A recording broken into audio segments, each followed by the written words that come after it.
taps his stick to the ice. That puck hit a stick from McAvoy's shot and then deflected past Jordan Binnington to tie the game 2-2. Loose puck into the circle. Pasternak the drive. Binnington touched it. The puck crossed the line, and the Bruins have scored.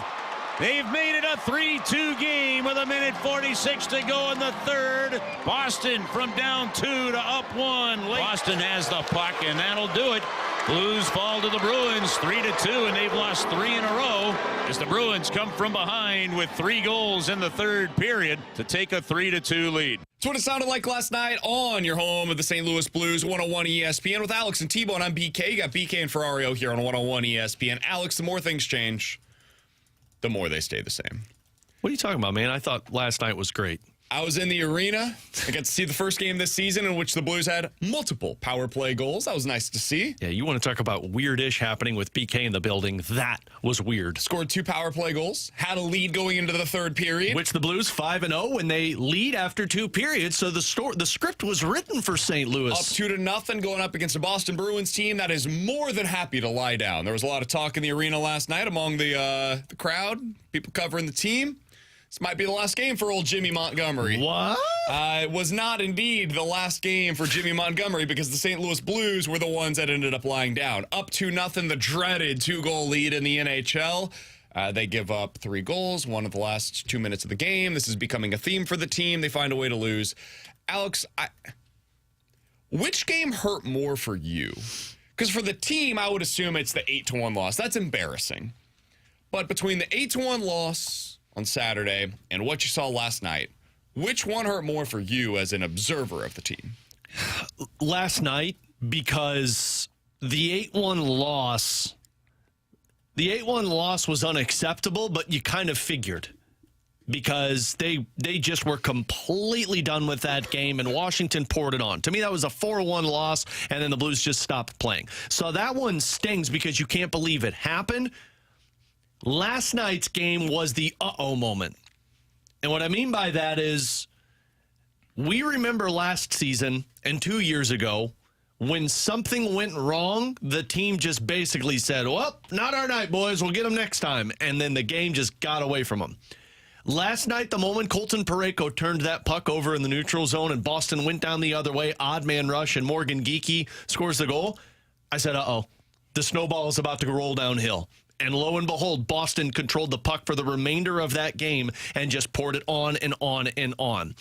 The uh-oh moment was the mental fragility back with St. Louis. Yeah. And that's why last night stung more, because it felt like you're in a pit that you're not going to be able to climb out of. Washington was like, okay, ugly game, but we've seen this team respond from ugly games this season, specifically that Ottawa Senators game. You come out, you play well against Philly, and then what do? Afterwards, you win back-to-back games. This team has done well of responding to bad performances. But last night was like watching a lost puppy not know how to get back home. Because it was like, what's going on? How is this game falling away from us? We had the lead. We're good when we have the lead.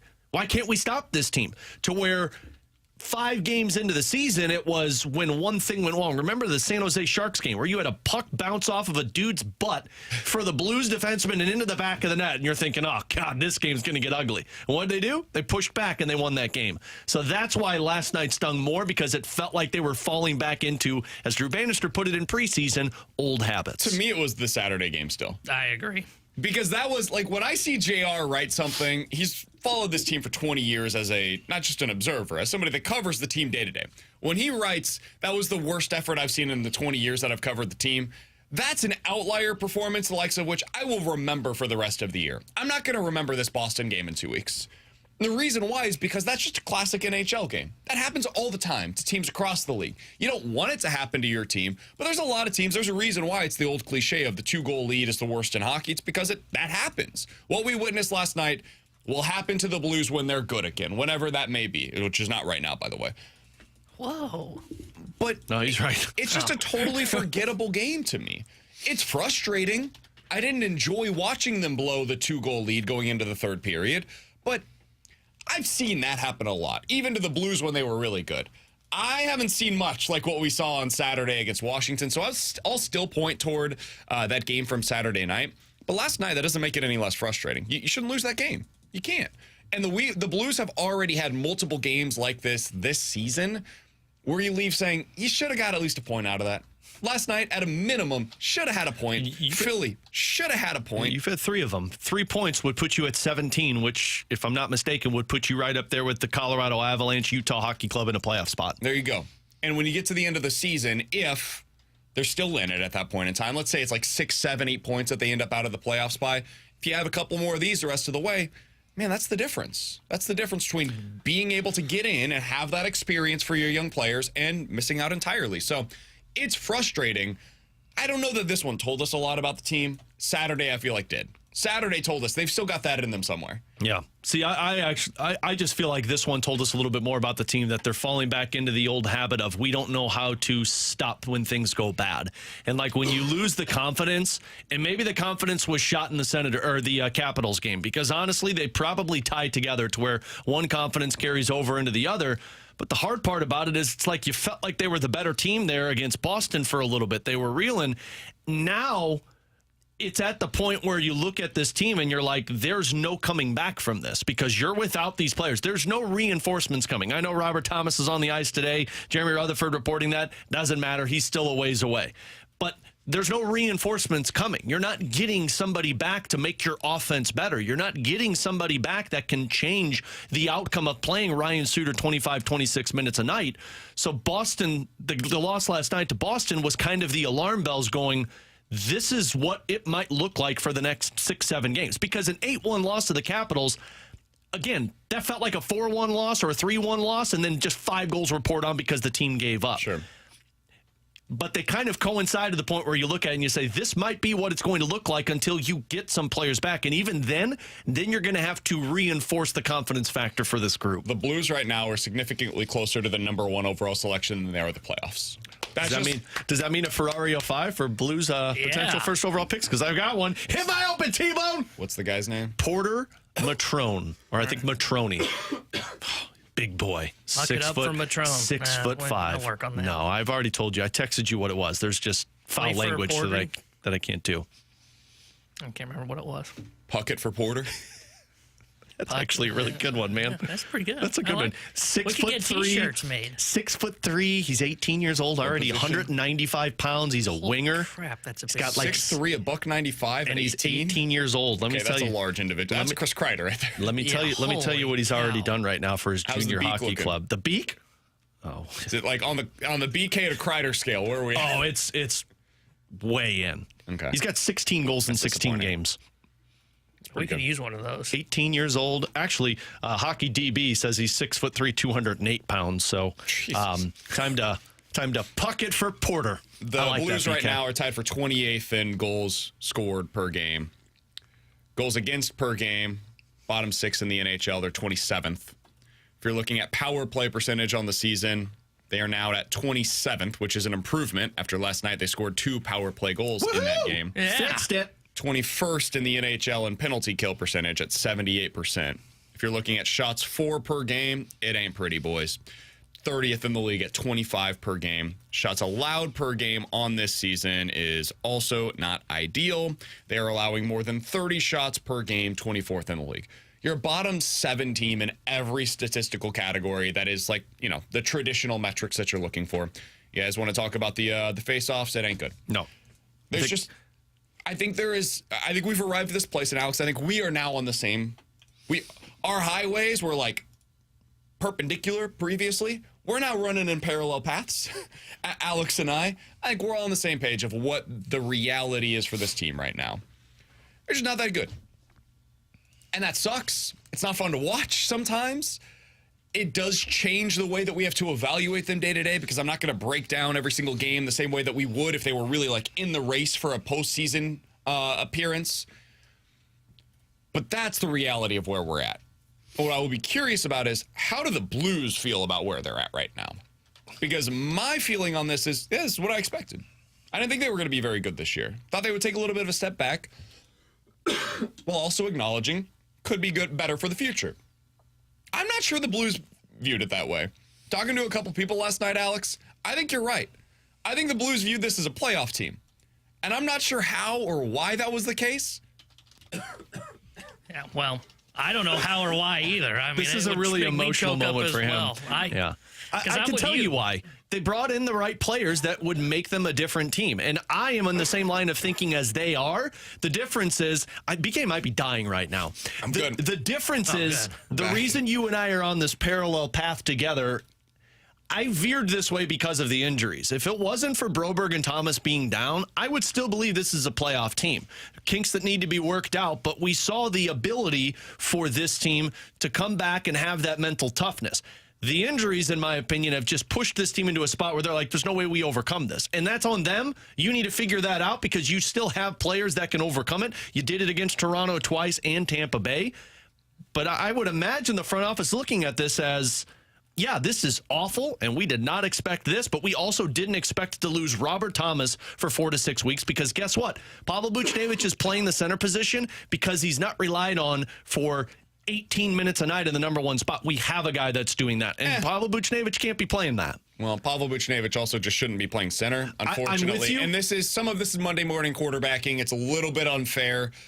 But it seems like this was their plan for the beginning, and if this was always their plan, I think it was a bad one. But it wasn't their plan, he going up against Alex Ovechkin throughout the game and going up against, David Pastrnak in the game. Like, that's not, you're not going to have success with that. You should have never been at center in general, though. You should have been a winger. Sure. And when you have that scenario that's presenting itself, if you told me prior to the opening night, hey, Pavel Buchnevich is going to be at center for the vast majority of this season, how's it going to go? How's this season going to go? I'd say they're missing the playoffs. With no other knowledge of what's going to happen for the Blues this year other than Buch is your second-line center, that just was never a plan that was likely to work. There's too many things that end up going wrong for you there. So yeah. I think that they should have known with that one piece of information, this is a retool season, like a true retool season. And so with that, can we play Zach Bolduc? Can we get the young guys the opportunities that are necessary the rest of the way? I don't think they're going to, but that's what I would like to see. He's Alex Ferrario. That's Tanner Hendrickson, and I'm Brandon Kiley. The more things change, the more they remain the same. 3-2 loss last night on home ice for the St. Louis Blues. They have lost 3 consecutive games as of today. They are 9th in the draft standings, and that's the standings that I'm going to be monitoring more, I think, for the foreseeable future than where they are in the playoff race. In 15 minutes, we're going to talk things over with Chris Kerber. He's the voice of the Blues. He joins us at 11:30. But next, what did we learn from yesterday's college football playoff rankings reveal? We'll tell you our biggest takeaways from that, including a team that T-Bone thinks is way too high on the list. Tell you that next year on 101 ESPN.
Alongside Alex Ferrario and Tanner Hendrickson, I'm Brandon Kiley. All right, we're going to pivot real quick. What? We're going to Pivot! We're going to talk about the college football playoff rankings reveal, but we'll get to that in a little bit. No. So they have the line combinations for today that have been posted. Matthew DeFranks of the St. Louis Post-Dispatch put this out. Hit the open, right? Guess the lines. Go. No, we don't need to do that. This is what this deserves. I've really just got one thing that I want to hone in on. And I'm sure people are sick of hearing me on my soapbox about this, but it's something that really chapped my ass early on in the season and continues to do so to this day. More so, honestly, now than it did early on in the season. You should get some lotion for that chapped. So the Blues lines, top 3 lines are basically the same as they have been.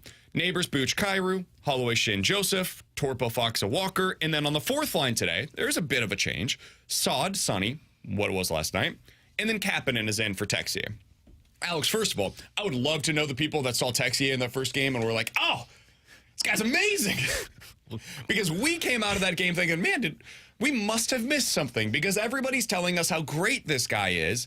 We just didn't see it. So we're clearly wrong and everybody else is right. But I don't know what I missed. I must have missed something. I can't wait to see it again. And then he got hurt and the whole thing. Since then, I feel justified in my position coming off of that first game. Anyway, Texier out, Kapanen in, which means that Bolduc remains a healthy scratch. Alex, prior to this season, Doug Armstrong said, Bolduc will either be in our top 6 or he will be in the AHL. They went back on that, understandably so. He became a 3rd-line winger. I have no problem with that. If you want to play him on your 3rd line, he's still going to play 12, 13 minutes a night. I actually think that's probably ideal for him at this point in his career. I don't need him to be in my top 6 to be up at the NHL level. Just play him. What I don't like is A, playing him on the 4th line, or B, worse than that, sitting him regularly and still having him up in the NHL. He's not getting any game reps right now. He's just sitting there while he's 21 years old, still needing to develop. If you were having him play a game and then sitting out the next one and like going through all of the things that went right or wrong on the board of Steve Ott, Drew Bannister, whoever, okay, I could understand that. That makes sense to me. At least there's a plan in place of how you're developing him. There is no plan right now. It's just sit him, sit him, sit him. Eventually, maybe he'll get into the game whenever he earns his opportunities again. Man, he's 21. He's going to make mistakes. This was always the case with Bolduc. How is it going to be when Dvorsky gets up here? Are you just going to sit him? What's it going to be like when Snuggerud gets here? Because he's not going to be 100% ready to go from day one after leaving Minnesota. The game's going to be different at this level than it was in college. So I'm growing pretty frustrated, Alex, with the way that they're handling Zach Bolduc right now. Yeah. I know he has not been perfect this season. Nobody would argue otherwise. But we knew that was going to be the case for this player. Either send him down to the AHL and let him play top-line minutes down there, or get him into your lineup on a more consistent basis. Yeah. Right, end of soapbox. No, I think you're right where you should be with that. It is frustrating. So we did the podcast earlier today, and JR made a good point on the other side of this, so I do want to bring this to the forefront. He's like, look, there have been a lot of guys, not just for the Blues, but in NHL history, who have benefited from this, to where you sit for a few games, watch, come back, try and learn from the mistakes that took place, and you build from there. And the one that comes to mind is Robert Thomas. Back in the first season when Robert Thomas was a rookie, there was a stretch where he sat between October 14th and October 27th, 5 games where he was a healthy scratch. Same thing took place in January, where he sat from January 10th until February 2nd, about 7 games. And I remember having conversations with Robert Thomas during that season, to where he said, look, he's like, this sucks, but he said, it's good for me to sit next to, because at the time, Steve Ott was not on the bench. He was in the press box. And he said, it benefited me to sit next to Steve Ott to point out some of the areas that I need to be better at and then bring that to the ice. So guys have benefited from that. Can I have one disclaimer? Sure. That team had cup aspirations. And that team had depth. And that's a little different than what we're dealing with right now, where the stated goal going into the season, like that team prior to the year, made big moves to go all in on winning a cup. Mm-hmm. This team knows it's in a retool. So I think it's slightly different. This feels more like what the Cardinals have done in recent seasons, where the Cardinals will give opportunities to the veteran, like a Matt Carpenter, for example, over like Alec Burleson, for no real reason other than just, well, he's the vet. Yeah. And it's like, well, yeah, he's the vet, but there's no upside here. Alec Burleson has real tangible upside, or down the stretch, like a Juan Yepes, who ends up just wasting away, having no real opportunities here, despite being a right-handed bat that could legitimately help you, and you just go with the older guys instead. So, all right. Sorry, Alex. Go ahead, T-Bone. Well, I was going to say, and that's why, like, to that point right there, that's why, remember, I questioned why they brought in Matt Carpenter for the Cardinals at the time, and it's why I kind of didn't understand why the Blues were collecting all these assets, and by assets, I mean these third and fourth liners in the offseason. I mean, they brought in Kapanen, they brought in Texier, they brought in Fox, they brought in Holloway. Now, Holloway's a little different. There's some real upside to him. And a couple of those guys, like, I could see and go, okay, I can see where you're going. But at some point, if you are in the retool and your aspiration is, hey, we've got to develop someone like a Zach Bolduc and we need him to play every single day, that's why, like, when Texier and Kapanen were here, I didn't understand what they were doing. Because now you give a coach who, let's be honest, Drew Bannister's job is not dependent on if he's developing guys. Drew Bannister's trying to earn himself an opportunity here at the NHL level and prove that he belongs as an NHL coach. So what's he going to do? He's going to play the lineup that he thinks is going to win. And that's where you fall victim to, oh, Bolduc's making the rookie mistakes. Bolduc's sitting up in the press box. Yeah, and that's why there's a lot of people that are saying, this is on Bannister, fire Bannister, blah, blah, blah. I don't blame Bannister for this. I blame Doug Armstrong. Bolduc shouldn't be on the roster right now. If you're not going to play him, you know who could be in that spot for you? Nikita Alexandrov. What are you hoping to accomplish with that? Because you've seen it at the NHL for a consecutive seasons, and it hasn't looked good. He's a fourth-line player. He's a depth player that you can put in and out of the lineup, and it doesn't impact you. You know where Alexandrov's playing in the American Hockey League? Top-line wing. Yes, if Bolduc's here, Bolduc should be playing. Bannister should be having him in the lineup. But I'm not going to take anybody out of my top six right now because there's not anybody that benefits you to take them out. Your fourth line, which is the WTF line, is essentially your third line because they at least play with the effort that you need consistently.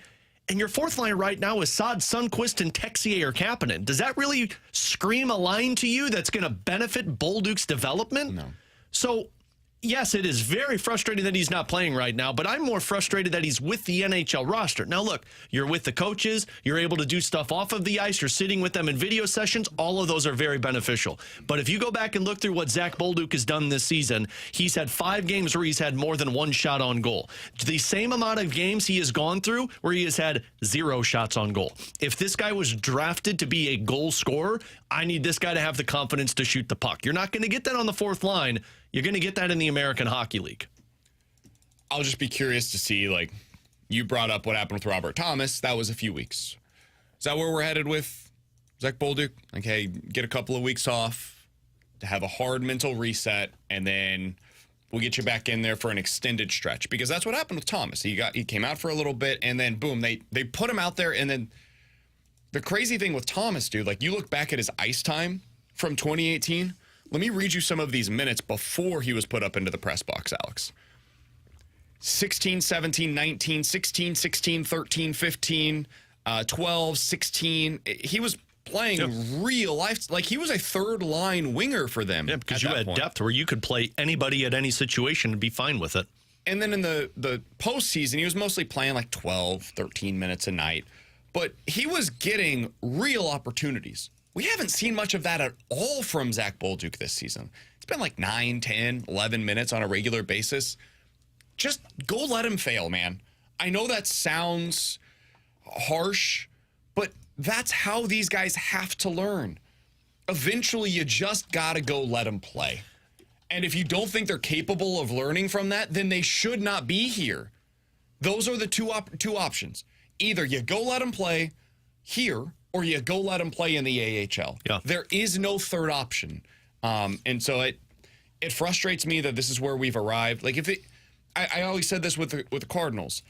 It didn't frustrate me at all when they had Taylor Motter, who was your 26th man, getting almost no playing opportunities. Now, it made me mad when he was getting opportunities, but when he was getting no opportunities, whatever, that's exactly the kind of guy that I want in that role. Or when they had Lucan Baker up here and he was barely playing. It's not a real prospect. Sorry, guys, but Lucan Baker's, like, the long-term answer for him is probably going up and down at the or at the major league level. That's not what Zach Bolduc is. Bolduc is supposed to be somebody that is a consistent top-9 forward for the Blues in the future, a big part of what they're trying to build. This, to me, at least, and I don't know bleep about bleep, but this, to me, is not the way to handle it. Yeah. One guy that I look at, not to say it's the same comp, but there's a kid that plays in Dallas right now, Logan Stankovic. Now, he's injured, but last season he finished the season playing 24 games with them and had 14 points. But prior to the call-up at the end of the year, and mind you, this is a team that's competing, he played 47 games in the American Hockey League, and their top line, it was more than a point per game player. And they finally said, hey, he's got it. Let's bring him up and let's keep him up. Also remember that Zach Bolduc never really got it at the AHL level, had an injury early on, struggled, then picked it up for a couple of weeks, and then was brought up to the NHL level and then never went back down. I don't know what's best for him. I'm not the coach, but what I do know is he does not look like the guy that they projected him to be in terms of a top 6 winger, a guy who can score goals, and he's 21 years old, so I'm not going to just sit here and say, he's a bust. But if you're not playing him in your top 6, like they said in preseason, he should be playing in the American Hockey League in a top-line role so that when you need him in the top 6, he's ready. Chris Kerber, the voice of the Blues, joins us next here on 101 ESPN.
All right, I'm packing for a road trip, heading out to Buffalo today. Going to be gone and through a game on Sunday. But here's the one thing that I know I can count on. We're coming back. We've got Thanksgiving. I got family coming over to the house after another road trip. I don't have to worry about the heat in the house. I know that no matter what the weather is outside, I'm covered. Why? Because I use Classic Air Care. They come into the house. They're going to make sure that the unit is maintained. They're going to make sure that everything is running properly as it should. And if for some reason something goes wrong between now and Thanksgiving, I know I can call them because they've got a 24/7 hotline and get them over to the house to fix it. Now, the idea is get it maintained so nothing happens. But I know I can count on them if they do. You can count on them, too. They've got a 4.8 Google rating. Check them out online at classicaircare.com. You can set up an appointment online. You can call the phone number and talk to a person and set up an appointment that way if you want. It really is that easy. What you don't want as we head into the holidays is problems. How do you avoid it?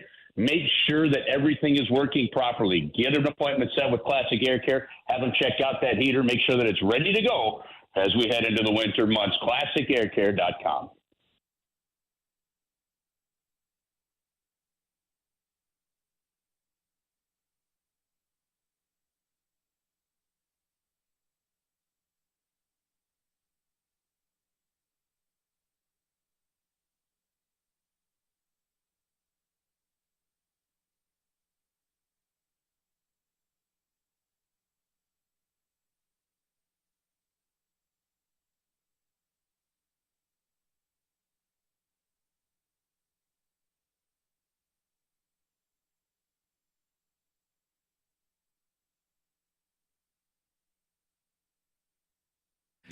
Tanner Hendrickson here with a Sports Center update driven by Johnny Londoff Chevrolet and Johnny Londoff Autoplex. Blues followed the Bruins last night 3-2. They are off today, and then they travel to Buffalo tomorrow night. We'll have pregame coverage starting at 5:30 with Alex Ferrario and Joey Vitale. Then Joey will join Chris Kerber for Puck Drop at 6:30, and the voice of the Blues joins us next here on BK and Ferrario. This portion update is driven by Johnny Londoff Chevrolet and Johnny Londoff Autoplex. See them at londoff.com. Chevy, together we drive.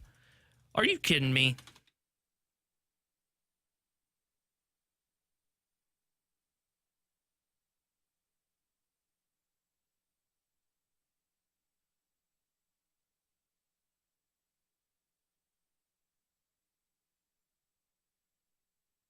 All right, happy to go out to the Callier and Thompson hotline to be joined by Chris Kerber. He's the voice of the Blues. You heard him on the call last night for the Blues versus the Bruins, a game that ended, unfortunately, in defeat. Although the Blues had multiple power play goals for the first time this season. That was a positive. They go into the third period with a lead. That was a positive. They're not chasing the game as they have for much of the season. Curbs joins us now on 101 ESPN. Curbs, appreciate the time as always, man. What was your biggest takeaway from that one last night? I think my biggest takeaway, BK, is that they're still looking for that complete game where it all starts to click, whether it be special teams at the same time as 5-on-5, clock management at the same time as good line changes and bench management, things along those kind of lines. And you know, the great goaltending, you know, combined with stellar defense in front of them. We just haven't seen many games. There's been a couple of them, but we haven't seen many games where you've seen it all click and then stick for a series of games. And that's what I'm taking out of yesterday. Curbs, we heard Bannister talk about this in preseason, that he was concerned that some of the bad habits were starting to leak back into their games. And at the beginning of the season, even though they were coming from behind, still finding ways to fight back and win those hockey games. But does it feel like some of those bad habits are falling back into their game right now? I don't know if they're bad habits so much, Alex, as it's the scenarios that are playing a role in this. And I think what we saw, and I'm real honest, guys, I think what we saw last night is an example of some things that we saw kind of in 06, 07, in that range, and then kind of after making the playoffs in 09 and then missing again in those couple years you missed. I see there's similarities here. And I think what you're seeing is you've got a team that knows what they need to do. They don't have the confidence yet that they're all going to do it on a nightly basis. Sometimes a guy may try to make the extra move at the blue line because he's not sure about the timing of the other forward going in on the forecheck, rather than just doing it and hoping that your teammate does the job. And instead you turn it over, it goes the other way, it's in the back of your net. There's just there's team cohesion and how they battle for each other. I've seen plenty of that. That's a huge difference from the last couple of years to this year, and that's a positive. But when it comes to just the game on the ice, you're not seeing that cohesion from one line shift to the next and buying into it. And eventually when Ken Hitchcock came in, that's when it really started to turn. I know you talked to Jamie Langenbrunner guys yesterday about that, and he's absolutely right. And so to me, we're kind of in that mode where you've got some of the veterans trying to get things going the right way. Some of the young guys have to come along, and then some of the veterans have to get more consistent. So the young guys buy in. It's all part of just, I think, an all-around team game. And guys, I don't know where you're at on this, but for me, this isn't a surprise. I think it's just a normal step in the process, and we've seen it before. Curbs, I'm annoyed, though. I got to be honest with you. I am a bit annoyed, and I don't know if it's fair or not, but I want to get your perspective on this. I don't like that Zach Bolduc has been out of the lineup as often as he has so far this year. And when he's been in the lineup, there have been games, recently, 11, 10, 9, 8, and 12 minutes in terms of his time on ice. I understand what coaches will say, which is, hey, you got to earn it. But you just mentioned, this is a team that is in the midst of a retool. This is a guy that's going to be a big part of it. I'm 21 years old. But if you're going to have him here, don't you want him to be in the lineup and to get the opportunities that exist for him in the lineup while he's at the NHL level? And if not, why not just send him down to the AHL? What am I missing here, Curbs? There's got to be something. Well, there's a whole education process of being in the NHL, of being in Major League Baseball, being at these high level of pro sports, right? And part of that process is just a day-to-day grind, okay? When you play junior hockey, you play a little more like a pro schedule, but you still play a lot of weekends and then mixed in with a couple of weekday games. Look, you're talking about his first full season in the National Hockey League. I don't think Zach Bolduc has hurt the team. I don't think he's made glaring mistakes that are constantly in the back of your net where you're going, okay, he's just not ready yet. Let's put him back down in the minors. I think what you've actually seen from Zach Bolduc is terrific growth. The physicality, his willingness to get into the battle, and the things like that will make you a really good NHL player, I think you're seeing more and more. I hear what you're saying, BK, but I don't have an issue with them sitting him from time to time. One, you're trying to figure out a lineup. Like right now, there's no second line for the Blues, right? The line that was the second line last night was your third line the first couple of days, right? You're trying to figure some things out. The offense hasn't been there for him. The number of shots on goal hasn't been there for him. And, if you're an offensive guy, you can put pressure on yourself and all that. I think they're managing him very well. We saw Robert Thomas in and out of the lineup a little bit. We saw with Jake Neighbors go back. We saw with the young guys in those years that I mentioned before.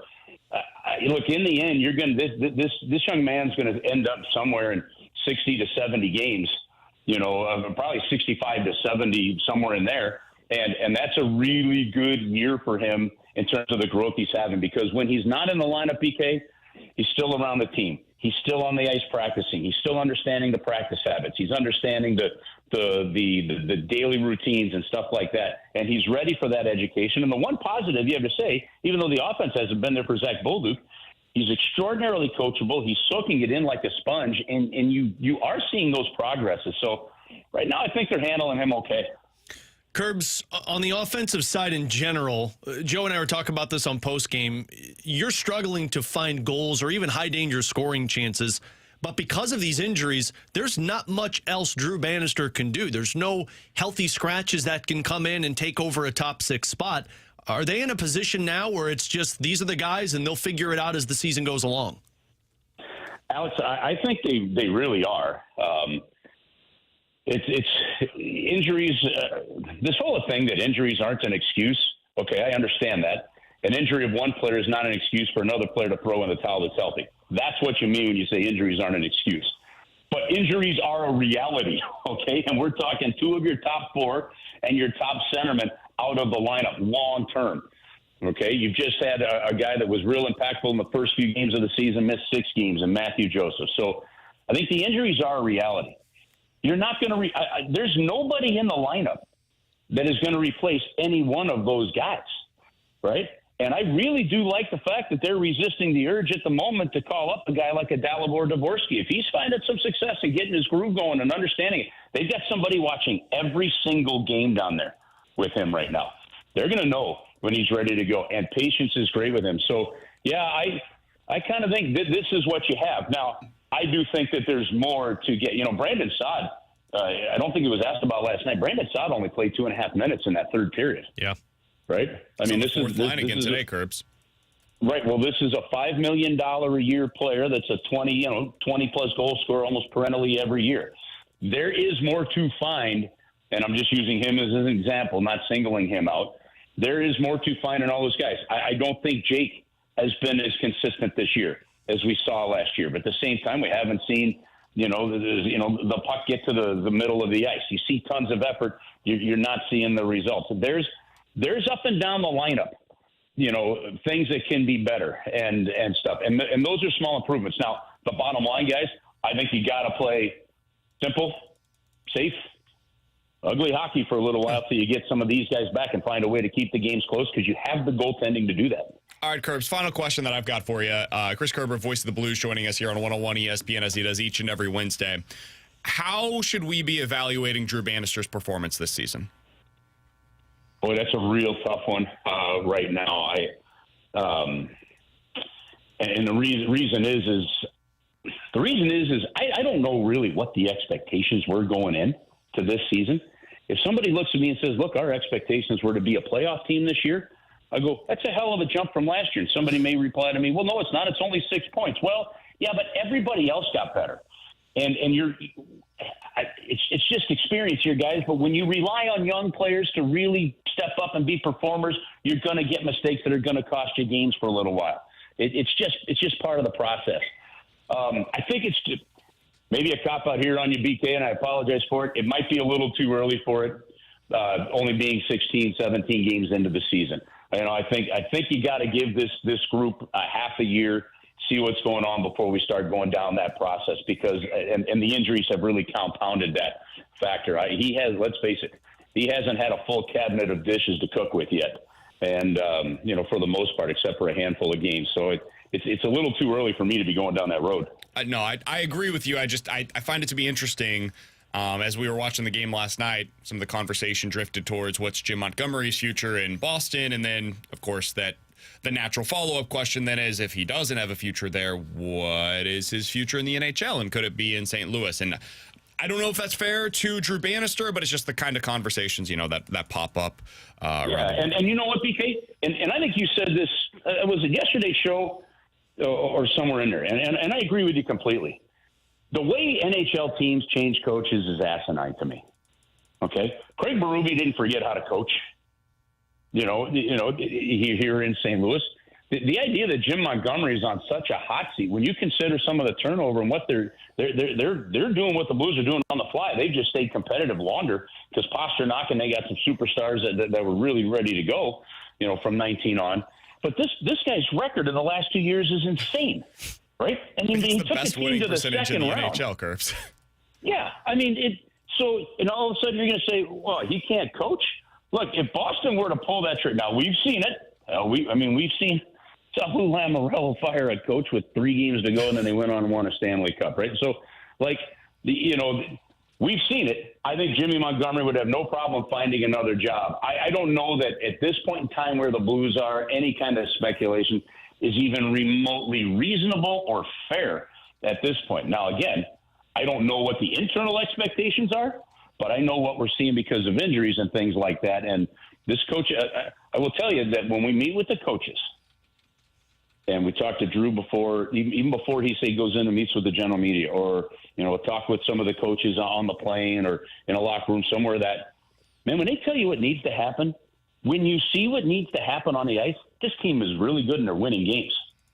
So that's not an area that I think is of big concern at the moment.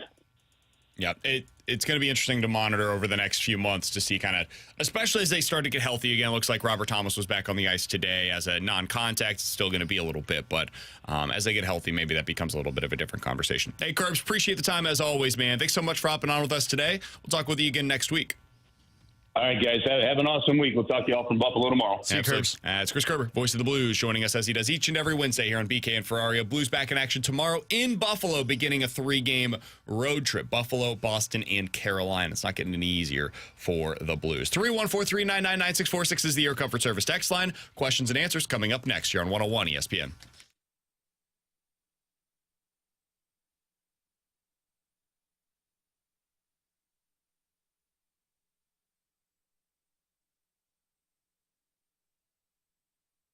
Alex Ferrario back with you to talk about my friends out at Ted Drew's famous frozen custard off of Chippewa. Has been serving St. Louis that famous frozen custard since 1929. They remain a family-owned and operated business that was founded on their motto, which is "Our business is service." And when you go out to Ted Drew's, you see what they mean. It's a quick process to get that famous frozen custard, and then you just got a ton of people sitting around enjoying time together. And even when it's a little bit chillier outside, that doesn't take away from the opportunity to go get that famous frozen custard and really just enjoy Ted Drew's and the history that it is. They've got tons of different flavors that you can choose from. You can buy it in the quart size and bring it home with you. You could freeze it for the holidays, which is always a good thing to have around the house to bust out some Ted Drew's vanilla or chocolate custard. And while you're out there, get some Christmas shopping done while you wait. Go over to their gift shop across the parking lot off of Chippewa. Check out Ted Drew's apparel. You can get Ted Drew's sweaters. You can get Ted Drew's hats. You can get Ted Drew's gift cards, some souvenirs. All of it is there for you at Ted Drew's famous frozen custard. Get on out there today. Build those family traditions. Ted Drew's. It really is good, guys and gals.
Three one four 399-9646 is the Air Comfort Service text line for questions and answers from the 801. Alex, is there any update on Nick Leddy and his injury status? Yeah, he's not skating with the team.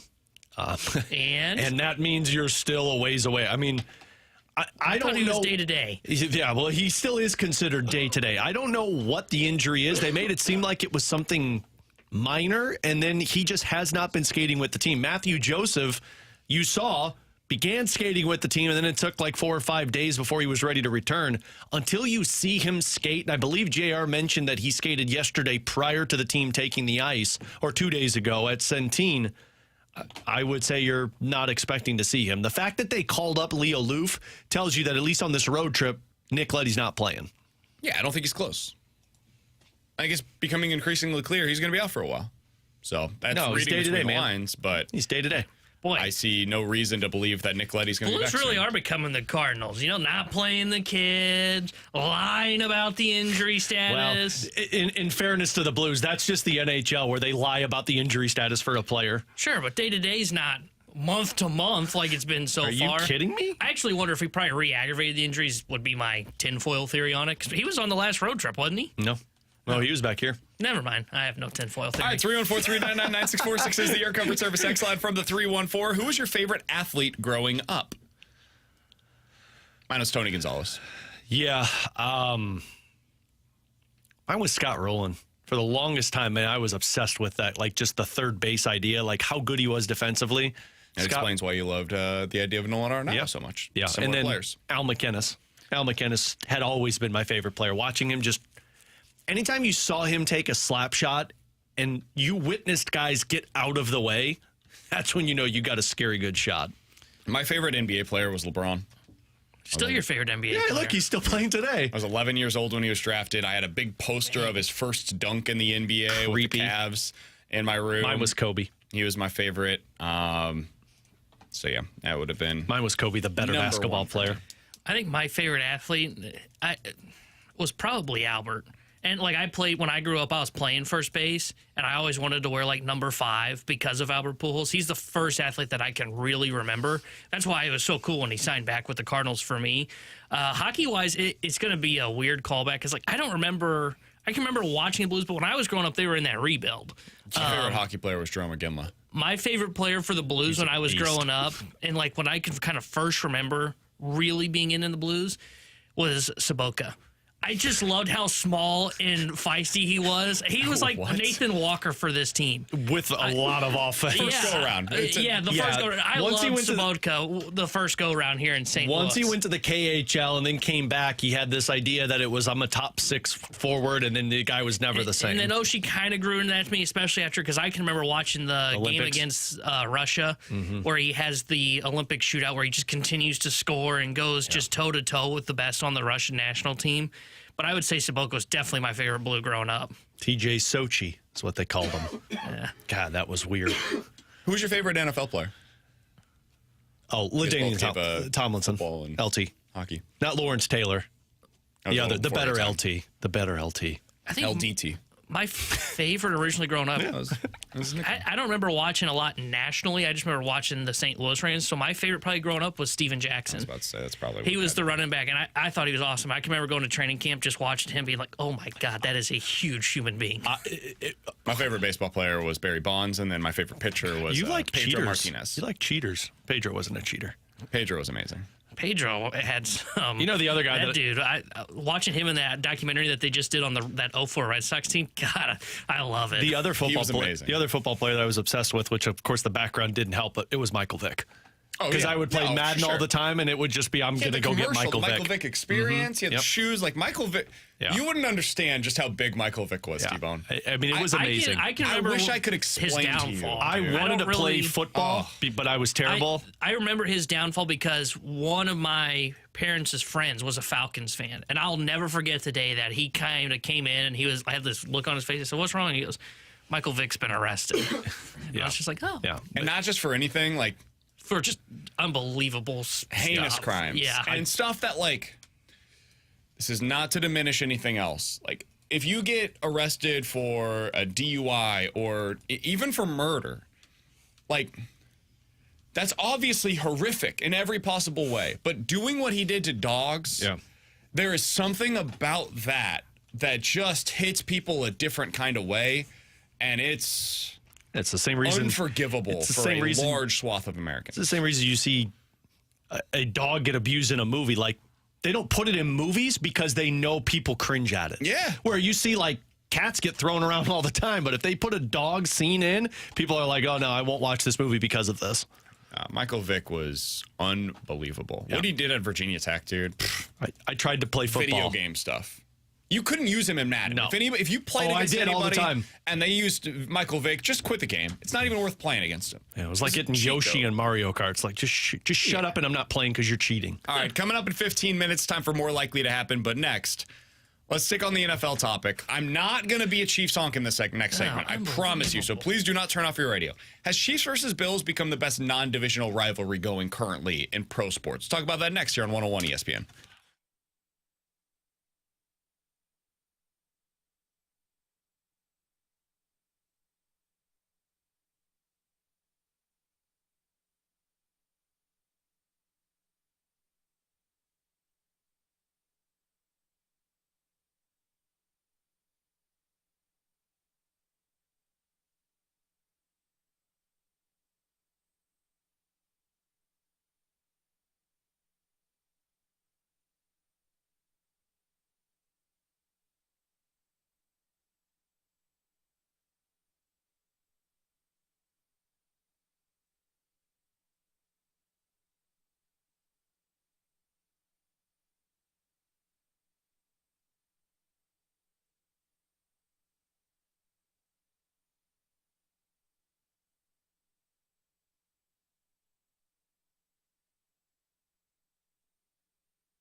Alex, I got a text from my wife in the last segment. Oh, good. Did you just suggest that murder is less heinous than dogfighting? That's a T-Bone. True or false? That's what you heard. I'm not gonna. I'm ready to talk. I don't want to get political, but No, if I did, I apologize. That is certainly not what I meant to do in the last segment. What I was saying is the way that people react to certain things is different. There's been studies on this. People react to the mistreatment of pets, specifically dogs, in a way that is serious and sometimes more so even than the way that they react to the mistreatment of fellow humans. If I misconstrued that, that is on me. My job is to communicate. I apologize. But we do speaking of quarterbacks, I do want to talk about Chiefs versus Bills, Alex, because these are the two best quarterbacks in the NFL right now, in my opinion. I know T-Bone disagrees with that. That's fine. We can talk about that. But this weekend, the Chiefs take on the Buffalo Bills in what is the biggest game of the NFL this week and one of the biggest games in the NFL this season. If the Chiefs end up winning this, they have more or less locked up the 1 seed in the AFC. And if you look at the way that this thing is going to be bandied about, it's about as good of a matchup as you can get in at this point in the season. It's the earliest in the season that we've seen two teams win at least 8 games against one another since the time that the Chiefs played the Rams. You guys remember that game on Monday Night Football? It was supposed to be played in Mexico City. Instead, they moved it back to L.A. One of the best football games I've ever seen. That was the Aaron Donald Chiefs. It's like 52-49 or something in that game. Jared Goff was awesome. Basically, at this point in the season, best matchup we've seen between two teams since then. Alex, the Bills have had the Chiefs' number in recent regular seasons, but the Chiefs have been able to overcome the Bills in basically every postseason they've played against one another, including some all-time classic finishes. Is this the best non-divisional rivalry that we have right now in pro sports? Forget just the NFL, because I think that's clear. But in pro sports, do you think this is the best non-divisional rivalry right now? Yeah, because of what you said, non-divisional. I don't know any non-divisional rivalry in other sports, or even if you're going to go in the NFL, that beats what the Bills and Chiefs are. I mean, to me, that's must-watch television when those two meet up. More so than when Mahomes and the Chiefs take on Jackson and the Ravens or Burrow and the Bengals, because I think that's the 1-2 punch right now, not only of the best teams in the NFL, but in my opinion, the best two quarterbacks, just because of how consistent both are, being in the playoffs and at least having somewhat success until Josh Allen runs into Patrick Mahomes in the postseason. But there's no non-divisional rivalry in hockey, because the ones you think of are the Battle of Alberta, or you think of like Calgary versus LA and things like that. Those don't come anywhere near what the Chiefs and Bills are. I don't think there's anything in baseball right now. We were talking about it. It's Dodgers and Padres. Yep. Same division. So, no, I don't think anything comes close to what the Chiefs and Bills are right now in terms of rivalry in the NFL. Yeah, I'm actually kind of leaning towards it's Chiefs-Bengals. Interesting. Because... look, that's the team that scares me the most, but I do think this is still... But I still... Maybe I'm wrong Bengals here. got to be a good regular season. I feel like the Bengals and Chiefs hate each other. I don't know if I feel that way about Chiefs and Bills, because the Chiefs have dominated the postseason. Who really cares about the regular season, right? You mentioned, I think yesterday or 2 days ago, that the Chiefs, like we talked about, can they really go undefeated? And you said, I don't think they're going to care enough. So I don't think they really care if they lose to Buffalo this week. I think they care if they lose to Cincinnati. And Burrow's got a better record against Mahomes in the regular season, and he's also 1-1 against him in the postseason. Yeah, but you got to get to the postseason. He's made him bleed. Sure, maybe this year they don't even end up getting there. But to me, that feels more like a rivalry, and it's because we've seen who's beaten Patrick Mahomes when it matters, and that is in the playoffs. Josh Allen hasn't done that. Sure, he's played a great game in the playoffs against Mahomes. Did he play the next week or not? Did he send Mahomes home packing? He didn't. And that's why I almost feel like it's Bengals and Chiefs, not Bills and Chiefs, for the best non-divisional rivalry. I think it's Bills-Chiefs. And I think it's because it's produced such great postseason games. I don't know that we're ever going to get another Brady versus Manning, like a true two all-time great. I mean, you can make an argument that those are the two best quarterbacks in the history of the league. I think Mahomes will eventually pass, definitely Manning, potentially both of them. But right now, just based on accomplishment, I think you can make a really solid argument those are the two best quarterbacks ever. And they played effectively their entire careers against one another while in the same conference, had to face each other head-to-head, not only during the regular season seemingly every year because they were both the best teams in their respective divisions, but also a lot of the time they played against each other in the postseason. And I think the place where this is really similar is Manning had a lot of success against Brady early on in the regular season. And eventually, Manning actually had a winning record head-to-head against Brady and the Patriots. That is not how it is remembered, though. Because early in their careers, Brady had all of the success in the postseason against Manning. And Manning was considered this choke artist. He couldn't get it done. He couldn't win the big one. Meanwhile, Brady was the guy that was winning all the Super Bowls. 3 out of the first 4 seasons that he was in the league as a starter, won the Super Bowl, dude. So he was winning the big games. Meanwhile, Manning was the choke artist. That sounds pretty similar to me to what the Bills versus the Chiefs has become, where Allen's putting up these crazy numbers. You watch him and you're like, that guy's unbelievable.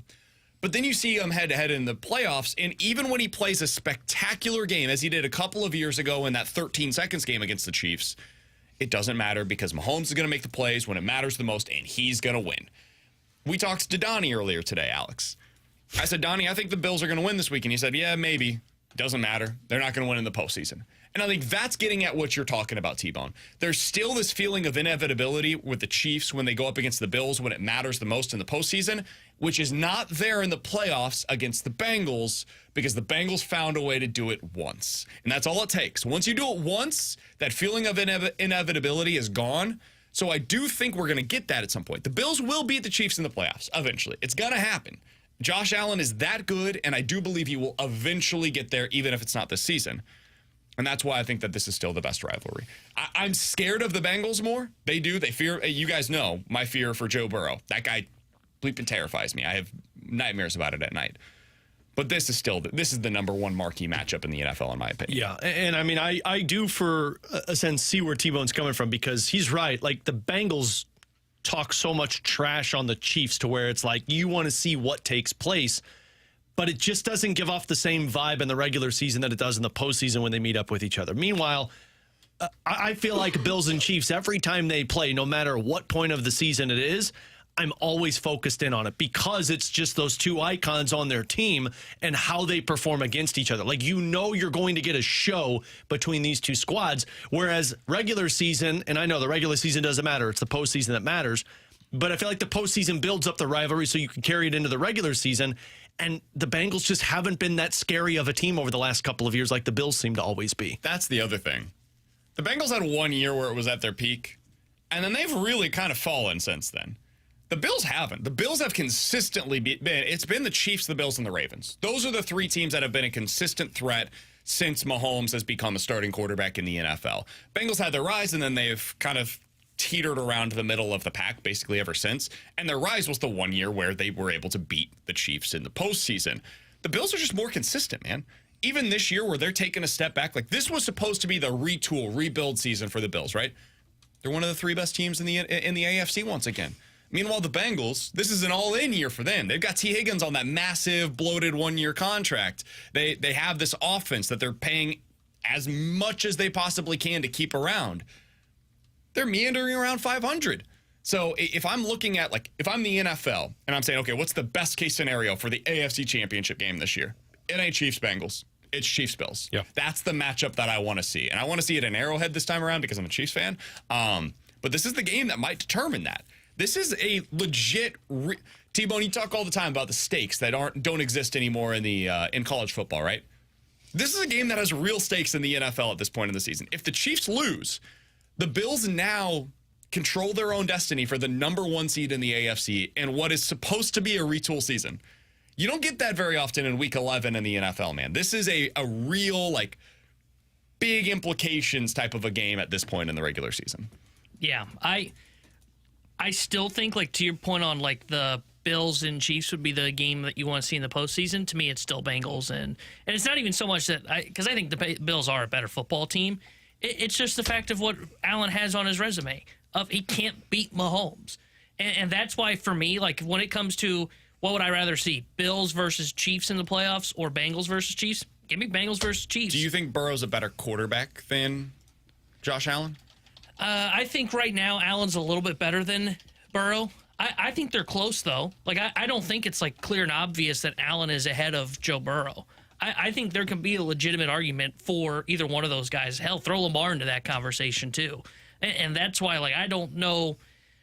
I mean, we talk about Brady versus Manning, and you asked me this question in the office. Is this the Brady versus Manning matchup, Mahomes versus Allen? To me, it's not. There is no Manning in this. There's the Brady of Patrick Mahomes. There is no Manning because Burrow, Lamar, Allen, those three, to me, they're all like right there in that second tier. The thing that made Brady versus Manning so different was, you said it earlier in this segment, those were like the two best quarterbacks that you can argue in NFL history. Mahomes is going to fall into that category. Nobody's going to follow him up there, though. Nobody's going to follow him there to create that big rivalry of quarterback versus quarterback. I just wonder if what we're doing with Manning is now we have the full history of his career, and we saw that he did eventually win not one, but multiple Super Bowls.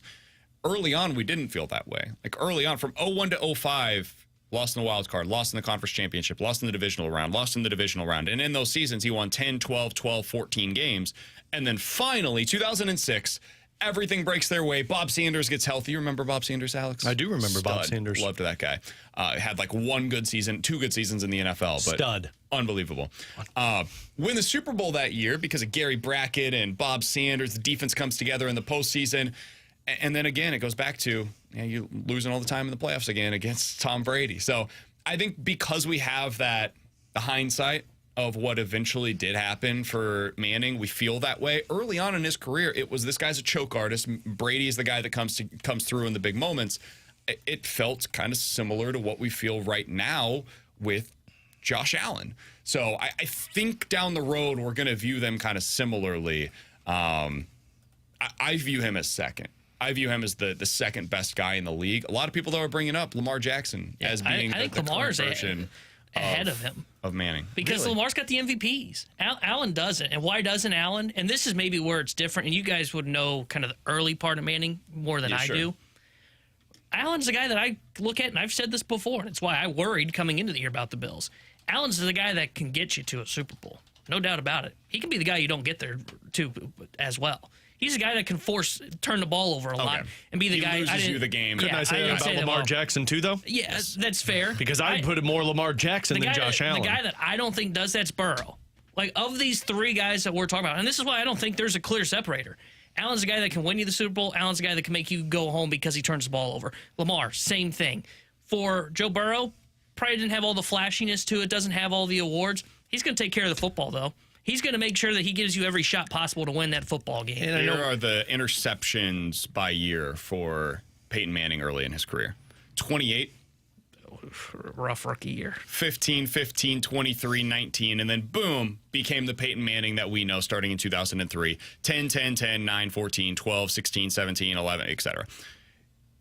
Manning would turn the ball over a little bit because he's going to try to fit it into tight spots, kind of similar to Josh Allen. It's really hard to compare across eras, though, with quarterbacks because of just how much more they're throwing right now than they were previously and the amount of running that Josh Allen does. That's what makes him and Lamar so unique is those guys run in a way that, I mean, Manning and Brady were just total, like, polar opposites as quarterbacks compared to what we're seeing right now with Lamar and Josh Allen. It's an interesting comparison, T-Bone. Like, I don't know how that's going to go down. It may be like Lamar may end up being. I think the comparison for Lamar right now might be Aaron Rodgers. Now, they're dissimilar as players, but Aaron Rodgers was the guy that when I watched him play during the regular season early in his career, I was like, that guy's playing the position as well as I've ever seen it played. He's like the perfect quarterback. But for some reason, I couldn't explain why, it just didn't seem to work in the postseason a lot of the time. He had that one Super Bowl. That's it. Still to this day, one Super Bowl for Aaron Rodgers, who I think is one of the best to ever do it. That, to me, might end up being the comparison that I would have for Lamar. I do think Josh Allen is eventually going to be Peyton Manning. Yeah, I think the historical comparison. It might be more Brett Favre, too. Could be that. Like, just playing style-wise, that's more similar.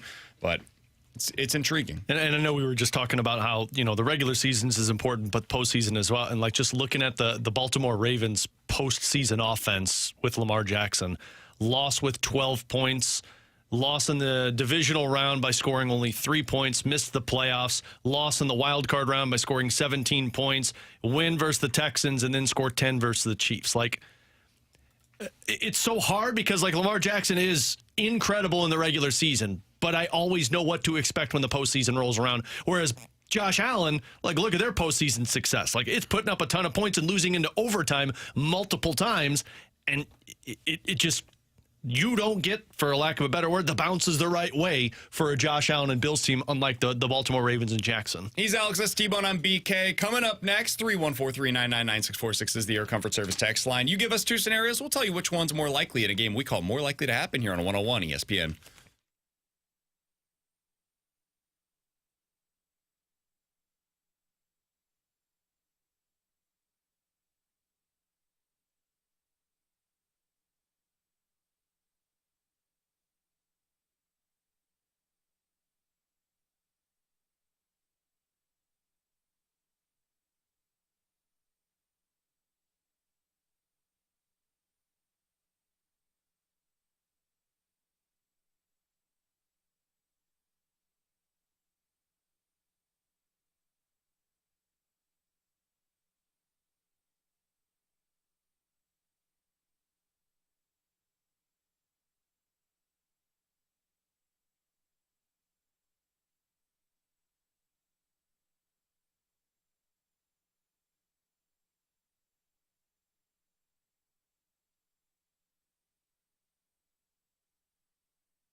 314-399-9646 is the Air Comfort Service text line for more likely to happen. You guys give us a scenario. We will tell you which one is more likely. 2 scenarios will tell you which one is more likely. Alex, more likely to happen. We end up with at least 5 teams in the playoff from the Big Ten or the SEC. Which conference is more likely to get 5 teams in the playoff? Right now, Oregon, Ohio State, Penn State, and Indiana are ranked 1, 2, 4, and 5 in the college football playoff. Meanwhile, the SEC has Texas at 3, Tennessee at 7, Alabama at 10, Ole Miss at 11, Georgia at 12, and then Texas A&M is on the outside looking in at 15. Which one is more likely to get 5? I think I'm going to go the SEC with this one, just because of the strength of schedule for these teams and beating up on each other. I think it's more likely you see 5 SEC teams, and Georgia is that 5th one that finds its way into the college football playoffs. Problem for the Big Ten is there is no 5th. Yeah. I was just looking at that, like, who is that team? Kind of a trick question, but I don't know who the 5th team is in the Big Ten. It goes back to our conversations about which conference is better. The SEC is better. The Big Ten has the best top tier right now. The top 4 in the Big Ten will take over anybody else. But you look at the depth of the conference. Like, the 5th best team in the Big Ten is who? Iowa? Minnesota? Illinois? They just lost to Wisconsin? Minnesota, So maybe not. One of those teams that I just mentioned is probably the 5th best team in the Big Ten. Meanwhile, you look at the SEC, the 5th best team is like Ole Miss, Bama, Mizzou, LSU, or South Carolina. I'll take all of those teams over any of the teams that I just mentioned in the Big Ten. Alex? Yeah. Guys, more likely to happen. Jim Montgomery is fired before the end of the season, or Joel Quenneville is hired? Montgomery is fired. My headphones just went out on me. he said Montgomery. Okay, I think Jim Montgomery is going to be fired in Boston.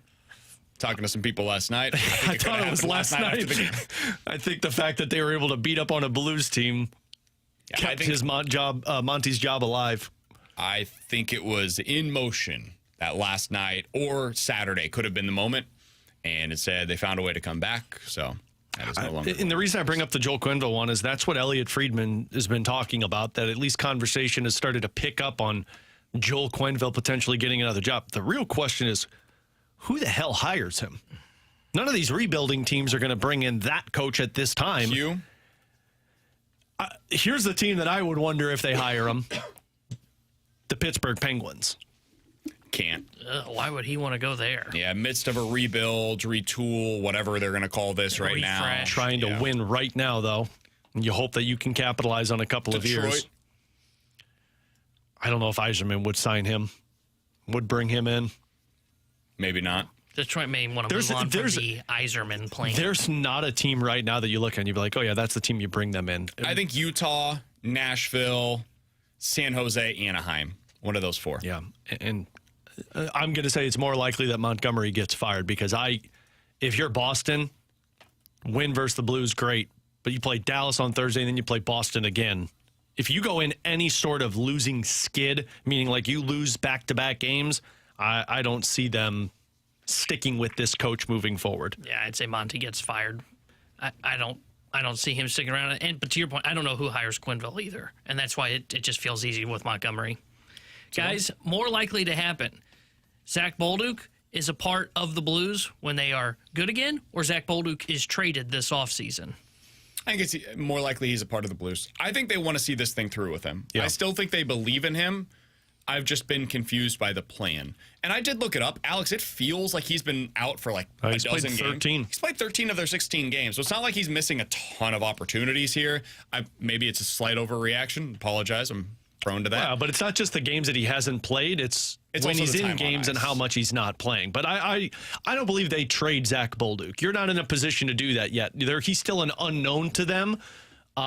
You're not in a spot where you can start dealing your prospects to bring in NHL players because, frankly, your NHL players aren't playing winning hockey. You got to figure out the winning hockey side of things before you can start bringing in guys that can actually help you win. I say traded. And I like Zach Bolduc. We've talked to him. I like his game, and we've talked to him a couple times on this show. If they really thought that he was the guy that was going to be a part of this winning whenever they're winning again, there's no question about where his spot is in the lineup. He plays. He's in the top 9. You don't bring in guys that could potentially block him and put him in the press box like we've seen.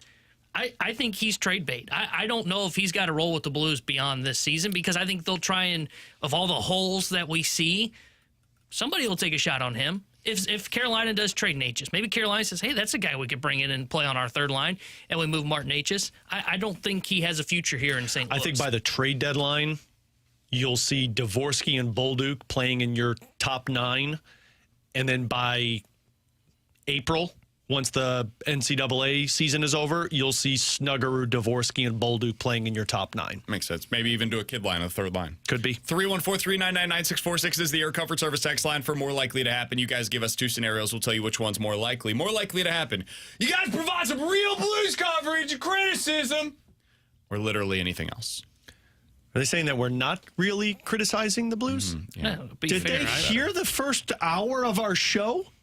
And I've said multiple times on these airwaves, I don't really understand where the Blues are building towards. Well, you know what? And That's they on don't have the right pieces. Hey, you know what? I'll accept this one for the team. That's on me. I'm paid by the Blues, and I'm the Blues honk. Seriously. That's me, guys. I'm sorry. I appreciate you finally admitting I'm it. sorry. I'm Just the like one. BK's paid by the Cardinals. I'm the one that's he getting. won't admit it yet. I would love to see those checks clear. Seriously, though, you'd like to see any checks clear, wouldn't you? Wait, you've I been get working for paid by free? Hubbard. Oh. There's other places though that I'm not sure. Yeah, I don't get anything from the Cardinals. I think I should. I think That'd you be should great. too for how much you support them. In fact, the Cardinals get real upset about some of the things that we say on this show. Man, so. if I could just get Tom Stillman to send me some checks, All I'd right, be from happy. the 618, guys, more likely to happen. The Blues get a top 5 pick, or the Cardinals end up making the playoffs next year. Blues I think get a it's more top likely the 5 Blues pick. get a top 5 pick. Yeah.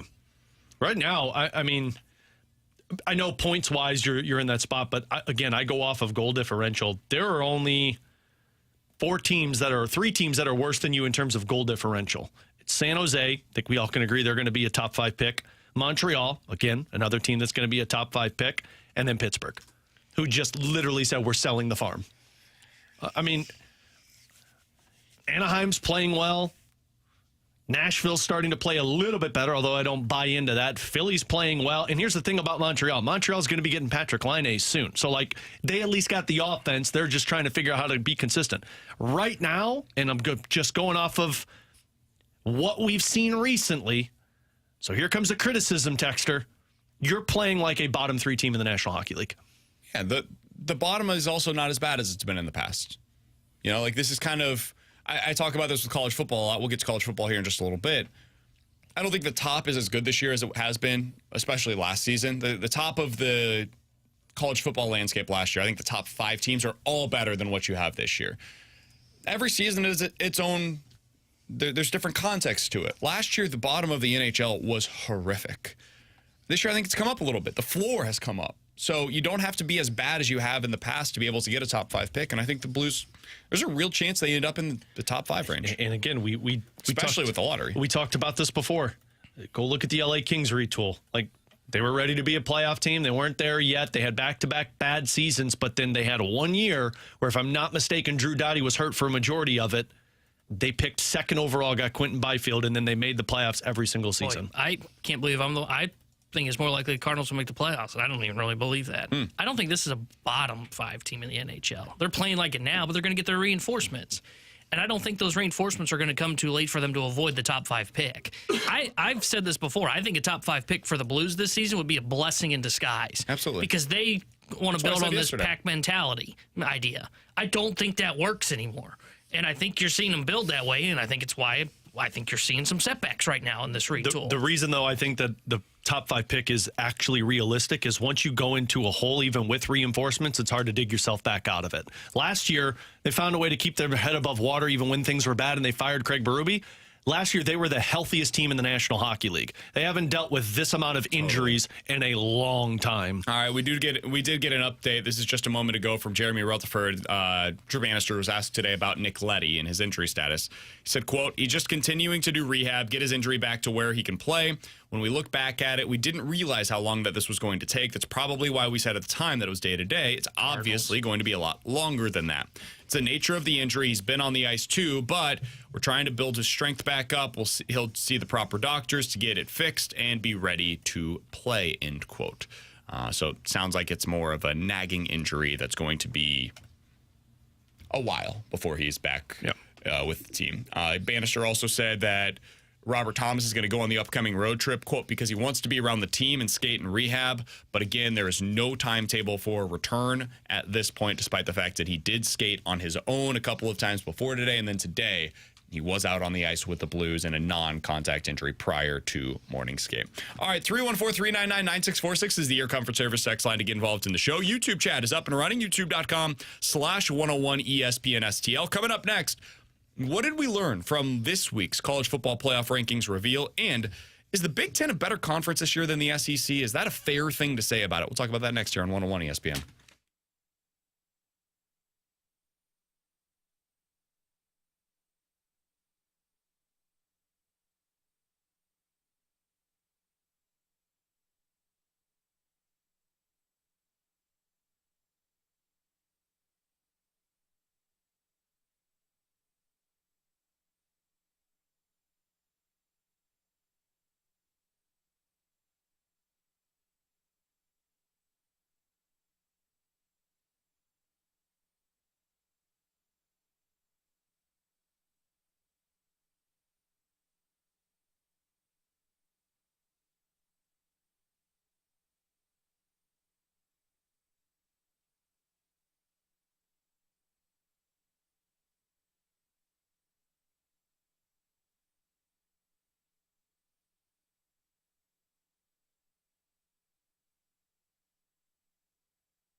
Tanner Hendrickson here. They Sports Center update driven by Johnny Londoff Chevrolet and Johnny Londoff Autoplex. Blues fell to the Bruins last night 3-2.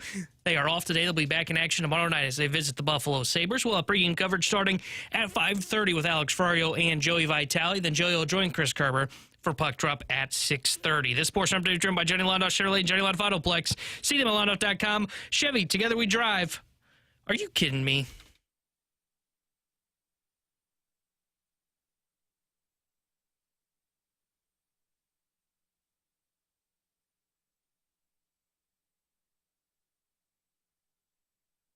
Alongside Alex Ferrario and Tanner Hendrickson, I'm Brandon Kiley. It's BK and Ferrario here on 101 ESPN. In 10 minutes, we'll get into the junk drawer. Alex, College Football Playoff Committee released their top 25 yesterday. Hell yeah. You'll be shocked to learn the Missouri Tigers did indeed move up by exactly one spot. So they're a playoff team, like Eli Drinkowitz said. In the rankings, technically, they have a chance. According to ESPN.com, it's an 8% chance, which is just behind the Louisiana Ragin' Cajuns at a 9% chance to be able to make the college football playoff. So we're rocking and rolling in Columbia. Oh, God, this team.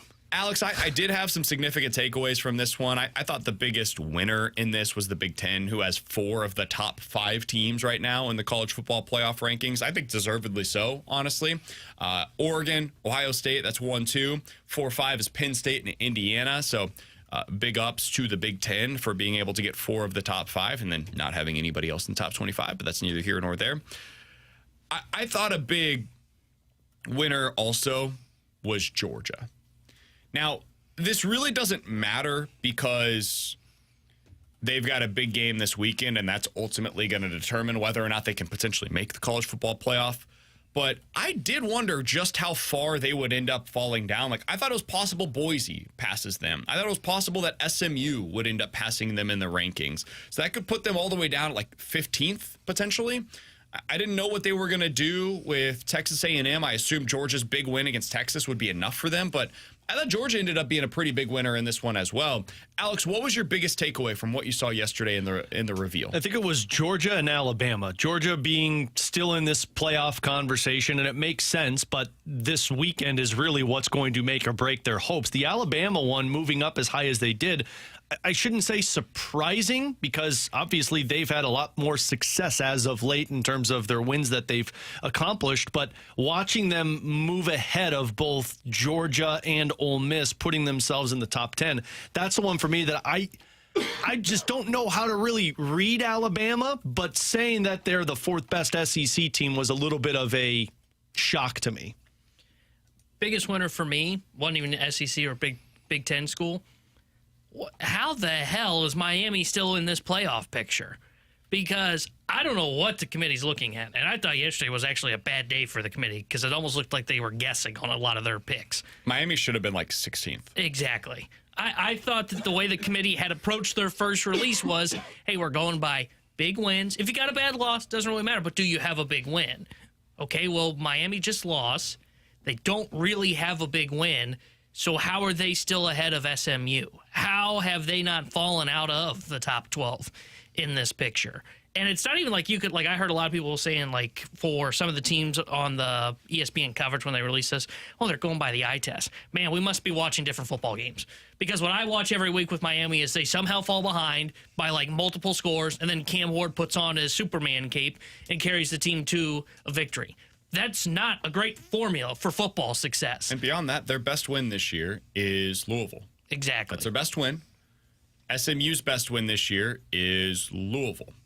Miami just lost on the road at Georgia Tech. SMU's loss this season is by 3 points against BYU, which is ranked right now in the top 6 for the college football playoff rankings.